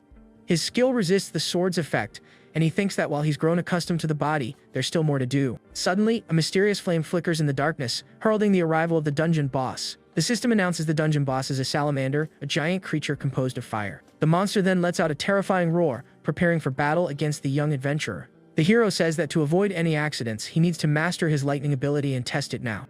He faces the monster, completing his thought by saying he needs to know its maximum output. With that, the system announces that lightning energy is charging in his legs for combat. He dashes forward at high speed, and the salamander leaps toward him for a direct and brutal assault. At that moment, the image of his former self appears behind him like a phantom from the past, observing him. The creature tries to clamp its sharp teeth on the young man, but he manages to dodge the blow just in time. The young man vaults over the fire-breathing monster, preparing for a swift counter-attack. Without wasting a moment, he charges his demonic sword with lightning energy for a powerful strike. With his charged sword, the hero fearlessly advances through the creature's fiery attack. But as he strikes the monster, his skill fails to resist the recoil, and his fatigue increases slightly. Nevertheless, he manages to land a solid blow on the creature with his sword, ending the battle in the dungeon. With that, the system announces he has cleared the dungeon, and he levels up, gaining several extra stats. The protagonist then exits the dungeon and walks through a dark forest imbued with a bluish energy. He thinks that the stamina reduction effect is better than he anticipated, and his fatigue is at 61. But upon seeing the cost to upgrade his skill, he complains that doubling the credits is a bit steep. The young man then wishes for someone to appear and offer him a good job, and a voice responds. Suddenly, a mysterious silhouette materializes in the middle of the forest, catching our hero's attention. The man approaches, repeating the word hunt with a mocking and highly intimidating tone. With a dark expression and a smirk, the man faces the young man with a very powerful presence. He reveals himself to be Isaac, saying they've known each other for a long time, but this is a surprise. With an annoyed look, the protagonist calls him a very persistent guy for showing up now. Isaac explains that he thought a lot about the matter, but his patience has finally run out. With a mocking smile, the blonde man proposes that the two of them settle things right here and now. With a serious expression, our hero faces his opponent, wondering what the guy means. The scene then shifts to a bustling city at night, featuring a large clock and a dirigible. We see a blonde young man in a stylish jacket entering a building with a very serious expression. But suddenly, a hand stops him in his tracks, beckoning him for a conversation. The young man then sits down with Hawkeye, who greets him and asks if his live stream is going well. With a smile, the blonde man replies that it's so and that his audience is always the same. Hawkeye takes a sip of his drink, remarking that this is healthier, as what is built slowly doesn't easily crumble. The young man asks why he was summoned, and Hawkeye praises him, saying he is as sharp as his name suggests. The analyst reveals the topic as the Subaru Narukami he reviewed and asks if he was being serious. The blonde man confirms, stating the rookie's talent surpasses the original's, but reaching that level is another story. His eyes gleam with a golden intensity as he carefully considers the situation. Hawkeye understands the assessment and reveals he is thinking of recruiting the young man for his agency. The young man is encouraged, praising his good eye, but reminds him the newcomer has few viewers and little recognition. The analyst agrees but says what he's heard just now has given him more confidence in his decision. He then proposes a collaboration between the two, since boosting an audience is, after all, their job. Back in the forest, the blonde man smiles, saying now it's just the two of them in this dark, secluded place. With a wary look, our protagonist simply confirms his opponent's statement without much emotion. Isaac taunts him, saying he got carried away and fled the dungeon, which is why he's unscathed. He continues his mockery, asking if the young man dreams of mastering lightning like that other streamer. With immense anger, the blonde man curses the name Subaru, saying if he perished, he should have stayed that way. His eyes glow with fury as he complains that everyone seems to be deliberately provoking him lately.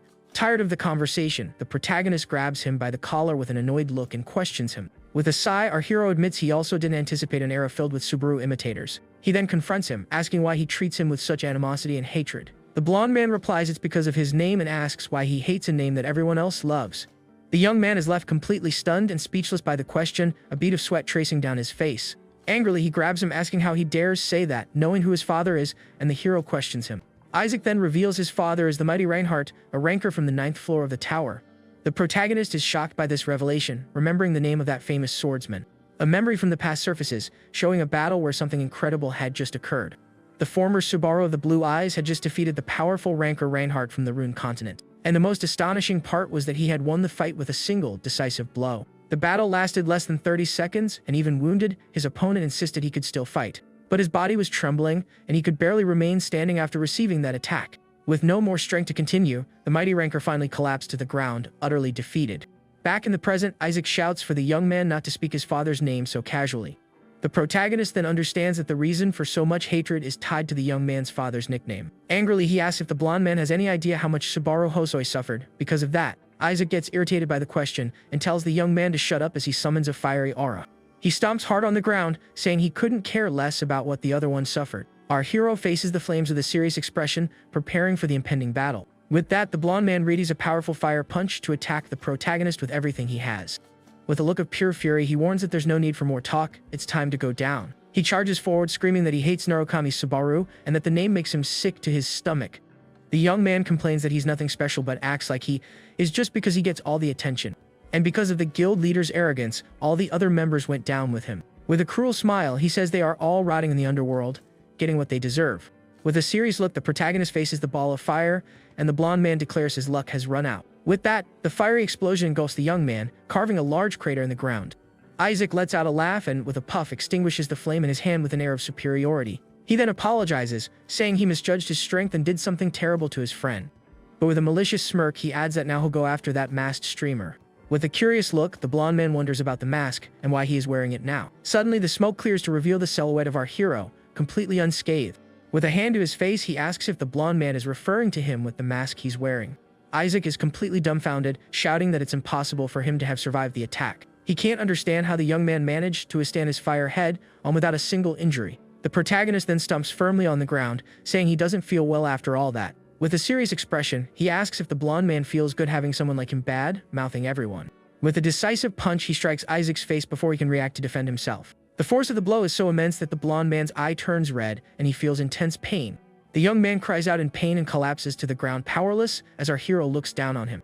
With blood trickling from his mouth, the blonde man continues to cry out in pain while the young man just stares coldly. With the mask on his face, he rebukes him for speaking ill of them and glares at him with contempt. Suddenly, Isaac begins to cough, realizing something is very wrong with his body. With a serious look, the masked man proposes a little quiz for the blonde man lying on the forest floor. He then puts on his mask, asking who he thinks is standing before him at this moment. With a serious expression, he removes his mask, asking if he is, in fact, the true Subaru of the Blue Eyes. Isaac kneels, coughing, tells him not to joke around, and concludes he must be the streamer Narukami Subaru. With a smirk, he scoffs that the lightning skill can't be a big deal if even trash like him could learn it. He then wonders, his hand wreathed in flames, if our hero really thinks he can win at this level. The blonde man boasts that if a weakling like him learned it, it means he is superior to the original. Overcome with rage, he charges with all his might to attack the protagonist with his powerful fire ability. But our hero sidesteps and, with a swift and precise motion, severs his opponent's hand. The young man is completely shocked, unable to react as he sees his hand being cut off. The masked man says his answer was wrong and expresses his amazement at the sheer amount of nonsense he spoke.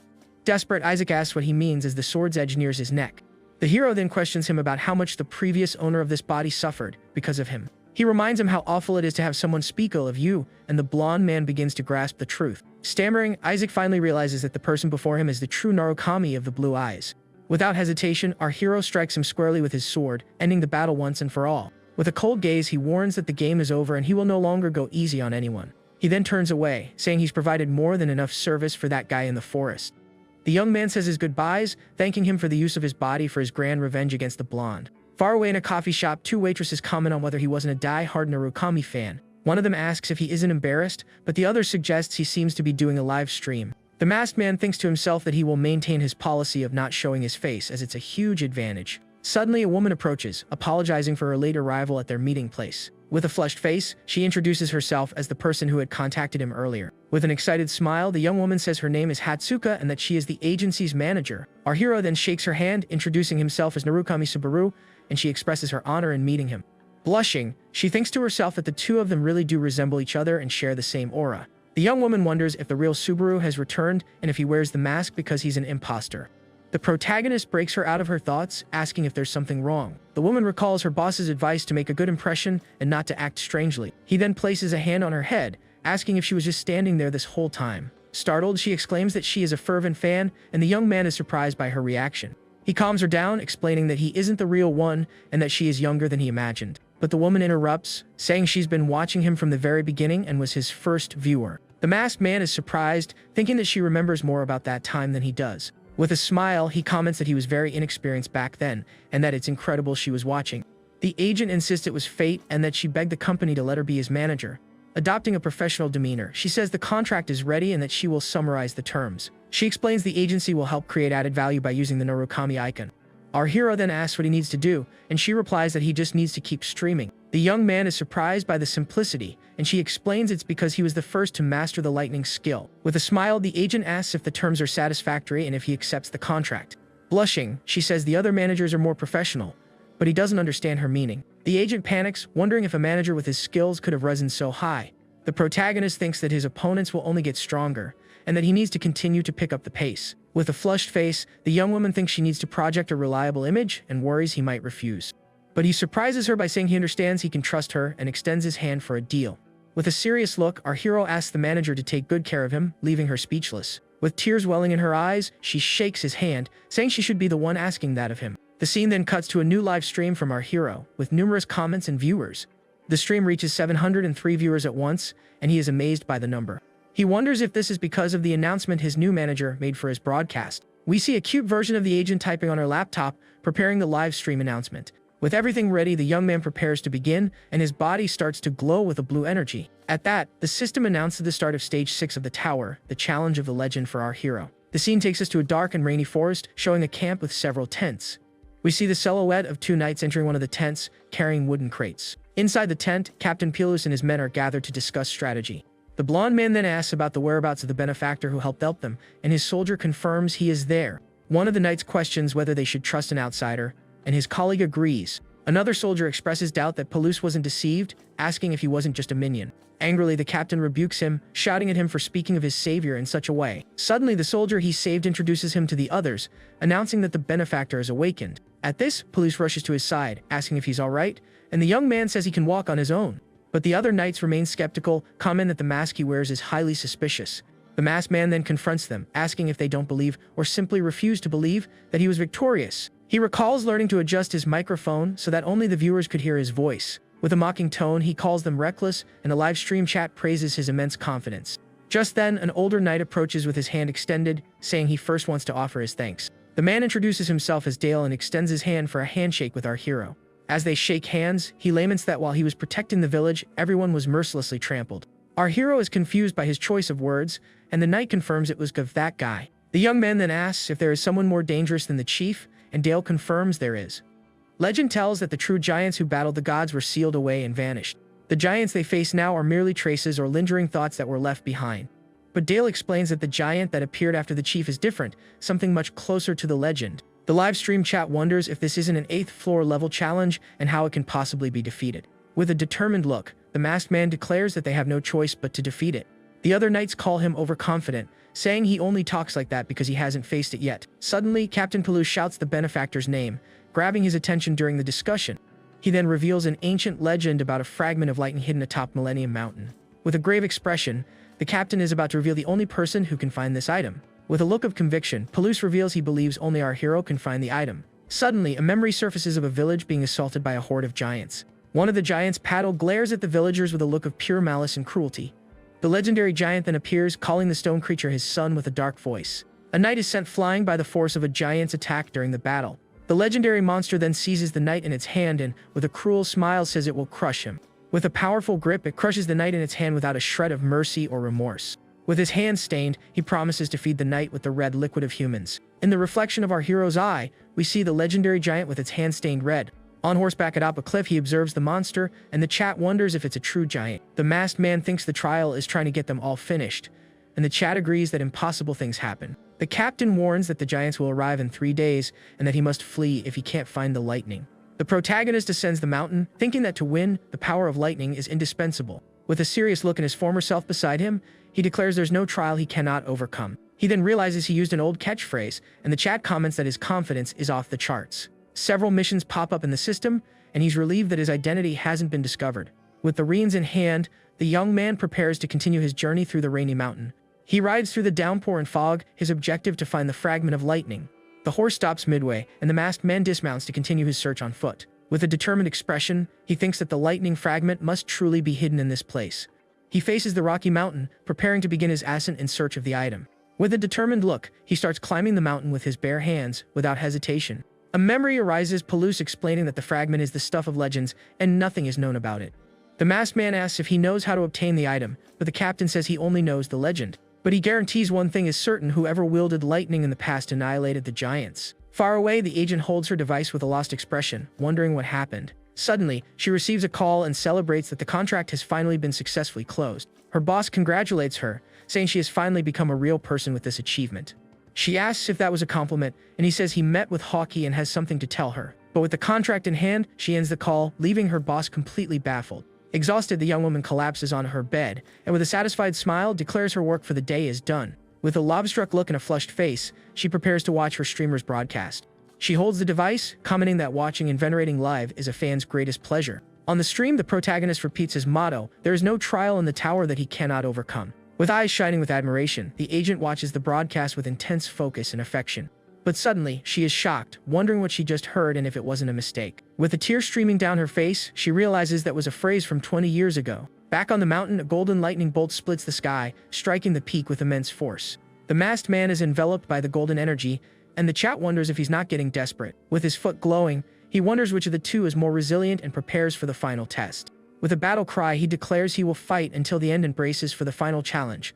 He then punches the rock with all his might, and a massive explosion of energy occurs at the site. With his feet firmly planted, the young man gazes at the result of his attack with a serious expression. Without his mask and with a confident smile, he finally announces he has found what he was looking for. He then turns to face the massive stone door that was revealed by the impact of his punch.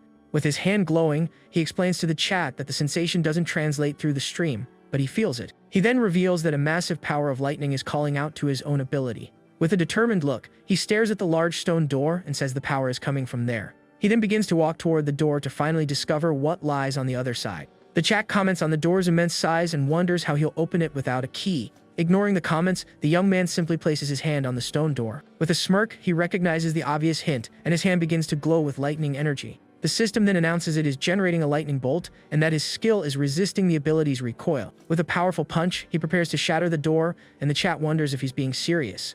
He then declares that if the power is calling to him so intensely, he will answer. With all his might, he punches the stone door, lightning energy concentrate in his fist. The attack is so powerful that a massive explosion of golden energy reverberates throughout the entire mountain. From the impact, the stone door shatters into countless pieces, revealing the passage beyond. An intense blue light shines from the other side, and the live stream chat celebrates the hero's grand achievement. With a serious and determined look, he steps into the passage to face whatever awaits him inside. With his feet firmly on the ground, the young man stares into the darkness on the other side with a serious expression. He then enters the passage, and the system warns that he cannot leave until he clears the stage. The location is the path where lightning walks, and we see a statue of a giant stone dragon. Far away at the rainy camp, the knights stand guard, awaiting the hero's return. Inside the tent, the group gathers to drink and discuss the situation, a map spread on the table. Dale then asks Palouse if he truly believes the young man can obtain the lightning. With a confident smile, the captain replies that he can, stating he is absolutely certain of it. The knight questions his decision to place so much faith in a stranger, but Palouse says he has already proven his strength. But Dale grows angry, shouting that it doesn't matter if it's the lightning or not, because they're all doomed anyway. One of the knights glares at him, saying he doesn't understand the true power of the giant they faced. With his eyes wide with fear, the young man says he experienced the monster's power firsthand. Palouse consoles him, saying that even so, they cannot simply give up on this battle. With a smile, he tells them to place their faith in the young hero who is doing all this for them. The young man panics, saying it's easy for him to say since he wasn't there in the village. Suddenly, one of the soldiers rushes in, shouting that the situation outside is dire. He desperately announces that the legendary giant has finally reached their camp. All the knights panic, preparing for the battle that is about to erupt. Meanwhile, our hero explores an ice cavern with high walls and a shimmering blue glow. With a serious expression and his mask on his face, he prepares for the challenge that awaits him. He then walks through the cavern, wondering what exactly he needs to do in this place. The livestream chat comments that there's nothing here, but one viewer suggests the lightning is too fast to see. The masked man agrees, explaining that before it discharges, lightning is just electrical charges in the air. Therefore, he understands this isn't a test where he needs to search with his eyes, but with his senses. He recalls the trial's name and realizes the path is where the lightning walks, not where it currently is. The young man then feels the lightning calling to him, sensing the powerful attraction it has on him. With a determined look, he removes his mask and prepares for what is to come.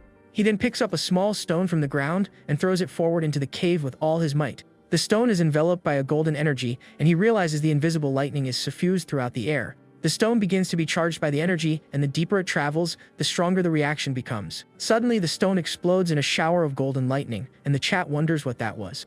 With a smile, he realizes he was right, and that even knowing this, he has no choice but to press forward.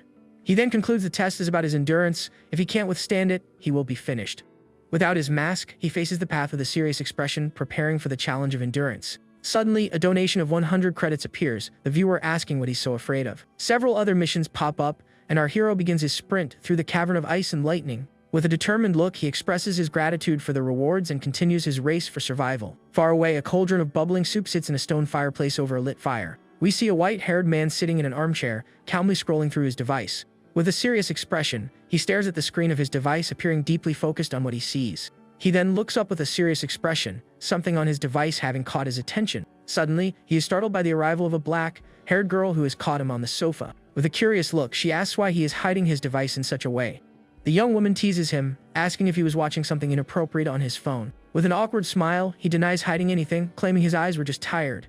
She then sits beside him, reminding him that they say his hair grows faster that way.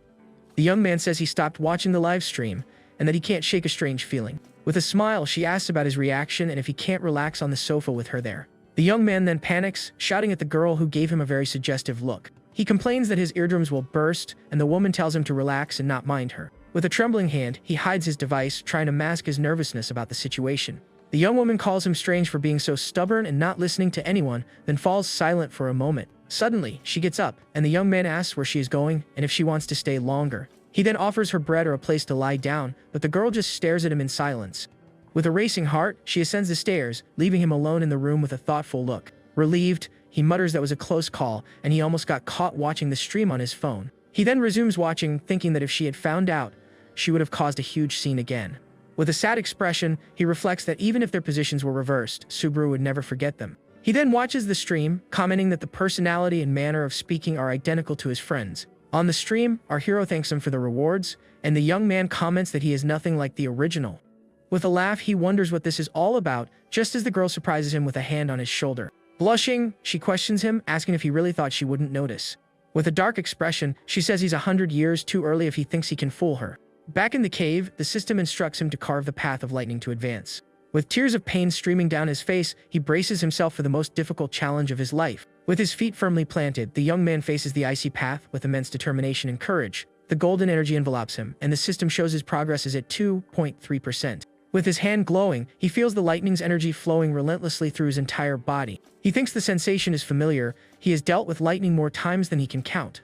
With his eye glowing intensely, he continues to absorb the energy from his surroundings. The system announces his progress is now at 3.2%, and he presses on. The masked man thinks he still has a long way to go but has no intention of giving up now. With a firm step, he moves forward, and the system shows his progress has reached 5.1%. The chat asks why he isn't running, and the protagonist announces he will not be reading the comments. With a serious expression, he thinks that reaching the objective is the bare minimum he can do in this trial. But if possible, he wants to aim even higher, to shatter every existing expectation.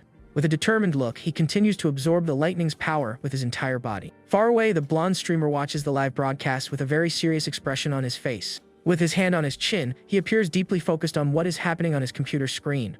Hawkeye then recalls his conversation with the agency's boss about a collaboration between the two. With his mug in hand, he prepares to make a pivotal decision for his future. He explains that in streaming entertainment, you can only do half the work, and that's just part of it.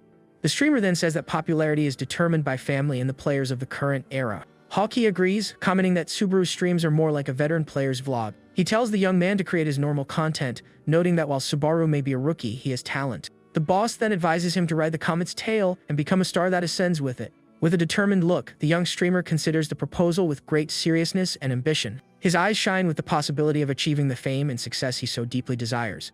With a smile, he recalls that he fled because he lacked confidence and wanted to be greater than everyone. In his mind, he envisions himself as a star in the sky, wondering if he can be like them someday. He reaches his hand toward the starry sky, questioning if he can truly achieve his dreams. Suddenly, he snaps out of his reverie, wondering what he was doing in the middle of work. He then turns his attention back to his computer screen, preparing to continue his live broadcast.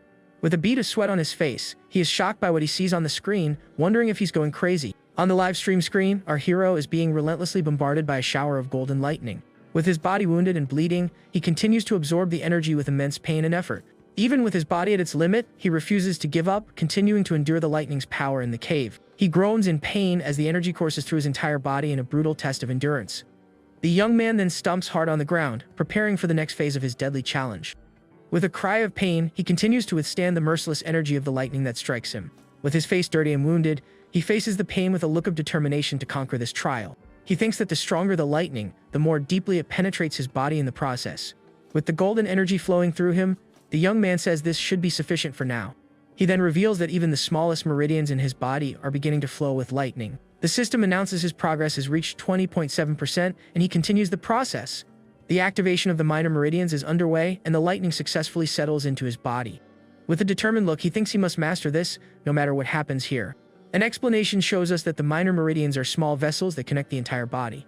The system warns that the malady of the lightning has begun, and he realizes he's taking a dangerous shortcut.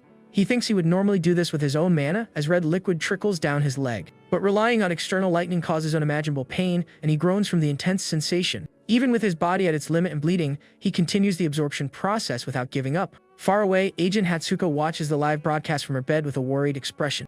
With a hand over her mouth, she groans in distress at seeing the young man suffering on the screen. With a tear on her face, she wonders if he is attempting to open his minor meridians right there. She then realizes he's doing it while moving and without using his own mana.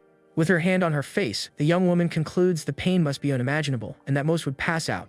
Even though perishing in the trial doesn't affect reality, the pain is still as real as it gets. With her lips pursed, she wonders why he is pushing himself so far and taking such risks. With a flushed face, she stares at the screen, questioning the young streamer's motivations. The system announces his progress has reached 50.3%, and he continues. With his head bowed, he thinks it's all his fault, that he was the one who led his friends to their end. He blames himself for being reckless and for pushing them forward with his overconfidence. A memory arises, showing his former self telling his companions that there is no trial he cannot overcome. With a confident smile, he tells his friends not to worry, because in the end, he is the one who always wins. His comrades in the Blue Eyes Guild look at him with expressions of admiration and complete trust. With his face bleeding, he remembers what he said and deeply regrets his words from that day. He then continues to blame himself for not being more careful and for his blind self-assurance. With red-rimmed eyes, he thinks that if it weren't for that, none of them would have perished in the battle. The image of the traitor Kazuki flashes in his mind, with a mocking smile and a dagger in hand. The blonde man accuses him of having failed, because he was too full of himself, and that's why everything went wrong.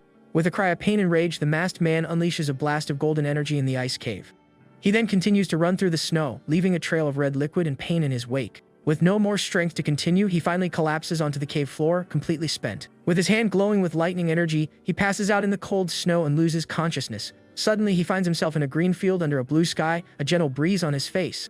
Confused, the young man wonders where he is and if this is all just a dream or an illusion. He then spots a group of people gathered around a campfire beneath a tree. With a bead of sweat on his face, he looks at the group, wondering if they are real or just memories. With his eyes wide with surprise, he recognizes his former guildmates from the Blue Eyes. He then calls out the name of each of them, his broken heart filled with hope and joy. He then wonders if it was all a dream and falls into a dark and mysterious abyss. Suddenly, one of his friends embraces him from behind, saying he had an incredibly disgusting dream. With a smile and a tear on his face, the young man says he knew they were all alright. But his friends' expressions shift, and they glare at him with looks of pure anger and disappointment. With red eyes, they question him for escaping their fate and for not perishing with them. With a look of despair, the young man calls out to his friends, not understanding what is happening. With a look of contempt, one of his friends accuses him of having acted arrogantly and selfishly. The girl then asks why he didn't protect them, blaming him for her tragic end. With eyes full of hatred, he calls his friend's name, remembering what happened to her. The scene then changes, and all his friends are consumed by a dark, red energy. With his mouth agape in horror, the young man screams in despair at the terrible scene before him. His companions are devoured by shadows, and he can do nothing to save them. He reaches out his hand, shouting for them not to leave, to wait for him in that place. Desperate, the young man pleads with them not to leave him alone, continuing to scream for them. With sweat streaming down his face, he watches helplessly as his friends vanish into the darkness. He begs them to stop, but it's too late, and he collapses to the ground, too weak to continue. Back in the cave, he awakens realizing it was a hallucination from opening the meridians. The system announces his progress has reached 97% and that his magical power has increased. With a determined look, he is grateful for being reminded of the reason he is still living. The image of the traitor Kazuki flashes in his mind, and he prepares for his final revenge. The scene returns to the village where knights and villagers are running desperately for their lives. Panic spreads, and civilians scream in horror at the arrival of the giant monster in the village. With a devastating impact, the legendary giant lands with full force, spreading chaos throughout the area. With a cruel smile and glowing eyes, the creature glares down at the humans with pure malice and contempt. One of the knights wonders if this is the true chief, and another laments that the masked man fled. But one of the soldiers says with conviction that their benefactor will surely return for the fight. Peleus grows angry, shouting at his men for doubting a stranger who risked his life for them. With a furious look, the captain questions if they can still call themselves true knights. The knight Dale then calms him with a hand on his shoulder, agreeing with the captain's words. He reminds everyone that their primary responsibility is to protect the village above all else. With that, Dale draws his sword, which begins to glow with a mysterious bluish energy. The knight says they should not be the ones protected, but those who protect others in battle. With a battle cry, he commands everyone to fight and perish as knights on this day of despair. Back in the cave, our hero's progress reaches 99% and is nearly complete. The energy then condenses into a golden sphere at the very fragment of lightning he sought. Wearing his mask, he faces the sphere, saying this must be the final objective of the trial. But the system warns that his fatigue has risen to 97, pushing him dangerously close to the limit. With his face bleeding and utterly exhausted, he knows he just needs one last push to achieve his goal. The lightning's energy is so intense that pieces of his mask begin to crack under the pressure. The system warns him that continuing is dangerous, but he takes one final step toward the sphere. With his boot glowing, he takes the last step to reach the fragment of lightning before him. Meanwhile, in the village, a knight stomps hard on the ground, preparing for battle. With his sword in hand, the knight Dale charges with all his might against the legendary giant. With a swift and precise slash, he manages to wound the creature's leg with his sharp blade. The blow leaves a deep gash on the monster, which feels the pain of the brave knight's attack. At this, the legendary giant lets out a roar of pure pain and fury from the wound it received. Just then, Captain Peleus exploits the opening and attacks the monster's head in a coordinated assault. With a battle cry, the blonde knight tells his men to leave the rest to him in this battle. He then stomps hard on the ground, using the momentum to launch himself toward the stone giant. The captain soars through the air in a swift motion, preparing for the finishing blow on the creature. With his sword in hand, he prepares for an aerial attack as the monster roars in fury. With a determined look, the blonde knight faces his opponent and prepares the final strike in the fight. He then unleashes a powerful slash of blue energy that strikes the giant's face dead on. The monster snarls in pain as the captain's attack hits its eye with great force and precision. From the impact of the blow, the legendary giant's head is completely obliterated in the battle. The captain then lands safely on the ground as the monster's body falls, defeated. The other knights celebrate the victory, shouting that Peleus and Dale have finally defeated it. Angrily, they continue to strike the monster's body, calling it a disgusting and foul creature. Peleus then smiles at Dale, saying they can relax now, but his friend shakes his head in disagreement. With a serious look, the knight reveals that that was not the monster he was referring to. One of the knights praises Dale and Peleus, saying they are incredible for having won the fight. Another soldier celebrates, saying now they just need to dispose of the remaining giants. But suddenly, a giant hand crushes the body of the monster they had just defeated.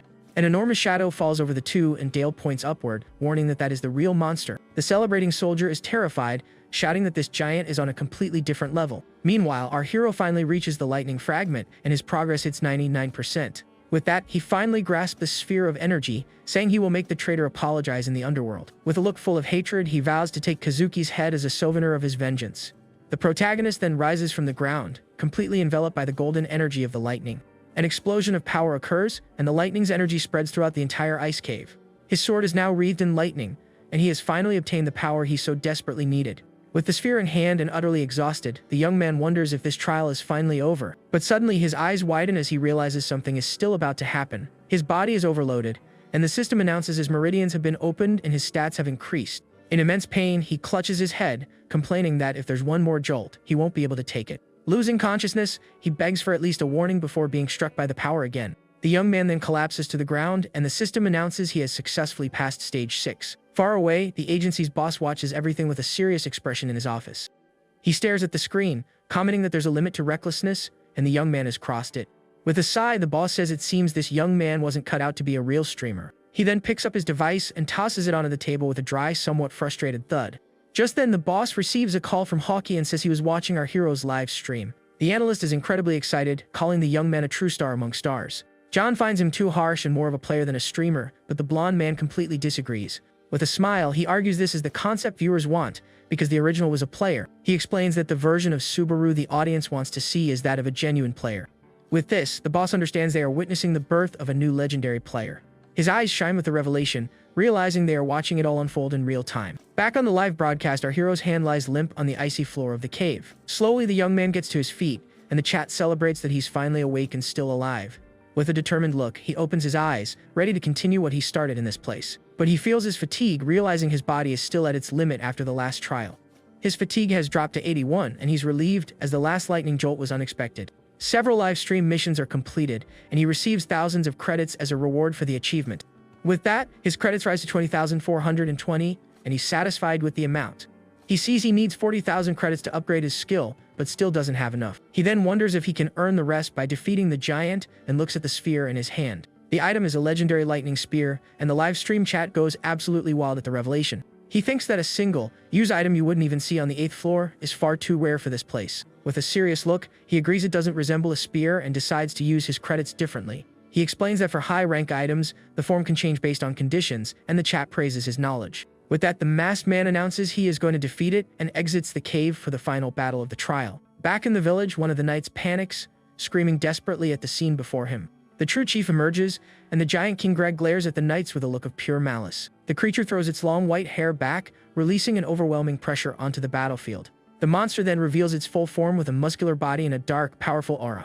The system identifies him as the giant King Greg, the seed that swallowed the thunder's own lightning.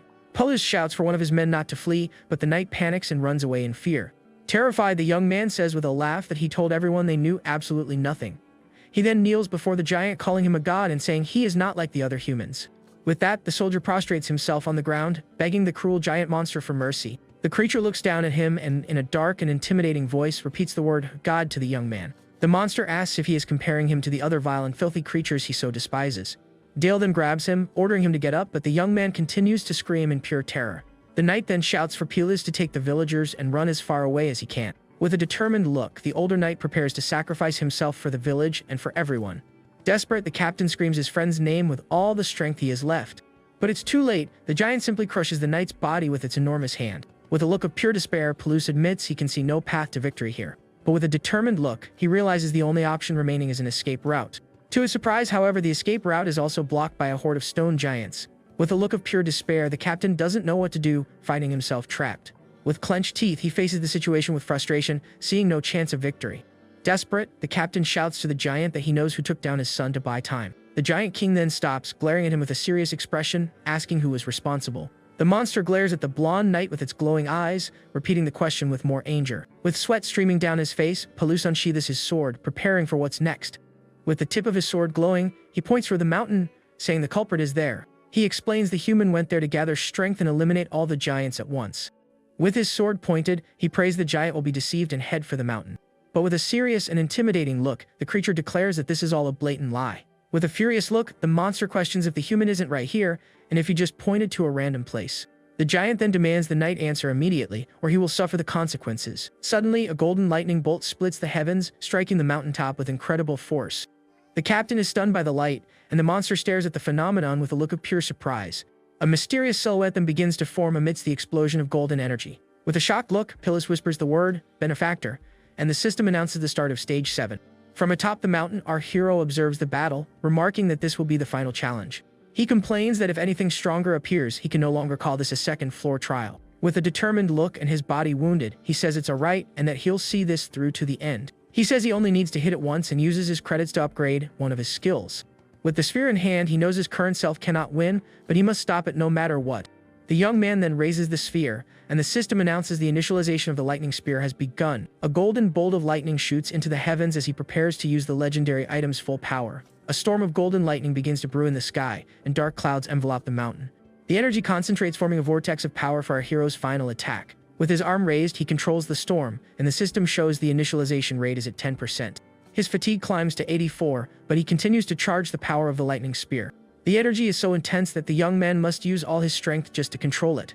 The initialization rate reaches 33%, and he continues the process without giving up. With a cry of exertion, he holds the energy with his hand, preparing for the final attack. His skill attempts to resist the spear's recoil but fails. The resistance effect is too weak. With his body bleeding, he realizes his skill level is far too low to wield a legendary item. His fatigue climbs to 88, and the initialization rate reaches 50%. The live stream chat comments on the situation, saying the young man has been suffering ever since he learned the lightning skill. With a determined look, he continues to charge the power, even with his body at its absolute limit. He then realizes the giant has noticed his presence and stares back at it with a serious expression. With a confident smile, he admits it would be irrational to expect the monster not to notice. The initialization rate reaches 78%, and he prepares for the final attack. Back in the village, the Giant King looks up at the sky and, in a dark voice, utters the word, lightning. With his foot on the ground, he finally understands that the one responsible for his son's end is the masked man. With a look of pure hatred, the creature advances toward the mountain for its final revenge. Palu shouts for the monster to stop, reminding it that he is its opponent in this mortal battle. But the giant simply ignores him, continuing on its path with a smirk on its face. Desperate, the captain cries out that the situation is dire, and the villagers are in danger from the monster's fury. With a sad expression, the giant gazes at the mountain and says his son's name, idle with regret. He says it must have been incredibly painful and prepares to avenge the end of his beloved son. Angrily, the monster stumps hard on the ground, feeling the pain his son felt in his final moments. The giant then unleashes its fury, and the ground cracks from the force of its devastating stump.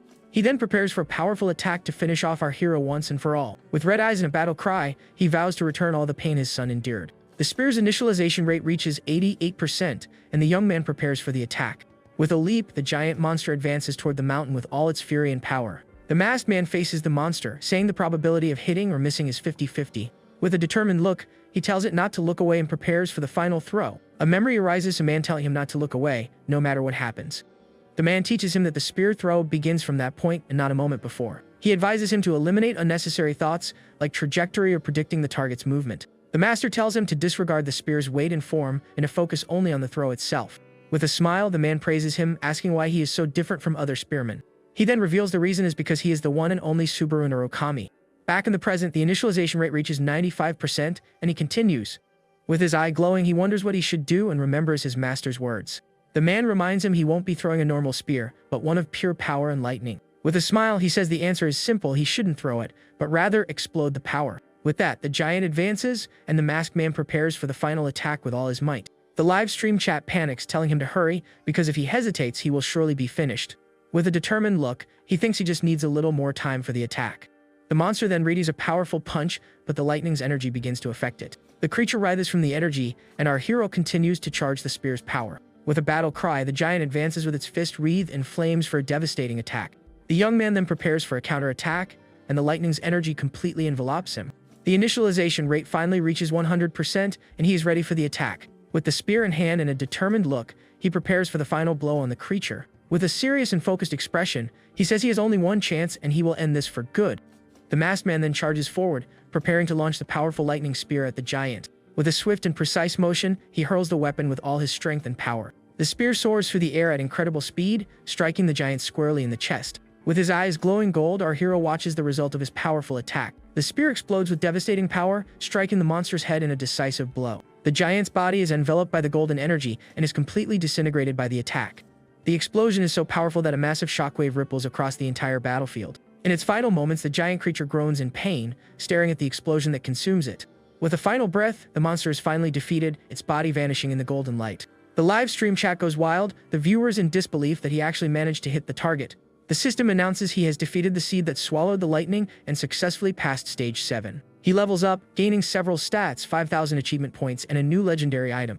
The young man then wonders what the Heart of Lightning is, and the item materializes in his hand with an intense glow. With the crystal in hand, he grips it tightly, feeling the item's energy flowing through his body. Suddenly, he feels a sharp pain, and the item begins to glow with an even brighter light. Confused, the young man wonders what is happening as a tear escapes from his tired eye. He then finds himself in a strange place, questioning where he is and what has happened to him. A dark and mysterious silhouette appears before him, staring at him with its glowing eyes. With his body paralyzed, the young man cannot move or speak, and he panics at the situation. He feels his body is heavy and can do nothing but stare at the figure before him. Several system messages warn that an unknown presence is watching him intently. With his face dirty and injured, the young man wonders if this thing is trying to tell him something. With the item in hand, he feels a powerful energy and grips it with all his remaining strength. An intense light then envelopes him, teleporting him out of that mysterious and dark place. Alone on a cliff, our hero stares at the horizon with a thoughtful and determined expression. The system announces that the main scenario of the lightning is finally beginning for our hero. He then discovers he can find clues in the village using the Heart of Lightning he just obtained. With a rainbow in the sky, he wonders if that wasn't just an animated scene from the trial. He gets up and apologizes to the chat, saying he passed out for a moment, and the chat teases him. With his device in hand, the young man remembers he needs to accept the credits from the live stream missions. Several missions are completed, and his credits soar to over 40,000 at once. Tired, he tells the chat he'll see them next time and ends the live broadcast of the trial. With that, the system announces that our hero's live broadcast has officially ended. Far away in a coffee shop, Agent Hatsuka congratulates him on his excellent work in the tower's exam. He asks if the stream turned out that well, and she confirms it was absolutely perfect. With a smile, she reveals that the peak viewership reached 3,000, and he is quite shocked. He apologizes, saying he was focused on the exam, and the agent is surprised by his attitude. The woman praises him, saying that for a rookie, 3,000 viewers is incredible and that his timing was perfect. She then asks if he did that intentionally, and he replies that this is the part everyone is curious about. The masked man reveals he plans to check the rewards with the viewers to maintain a natural feel. The agent becomes smitten, thinking her boss's worries were completely unnecessary. With a smile, she leans across the table, saying she has a gift for him, and the young man is intrigued. The woman then reveals it is a special gift that he will surely be unable to refuse. With a mischievous smile and a seductive look, she repeats that it is a very special gift for him.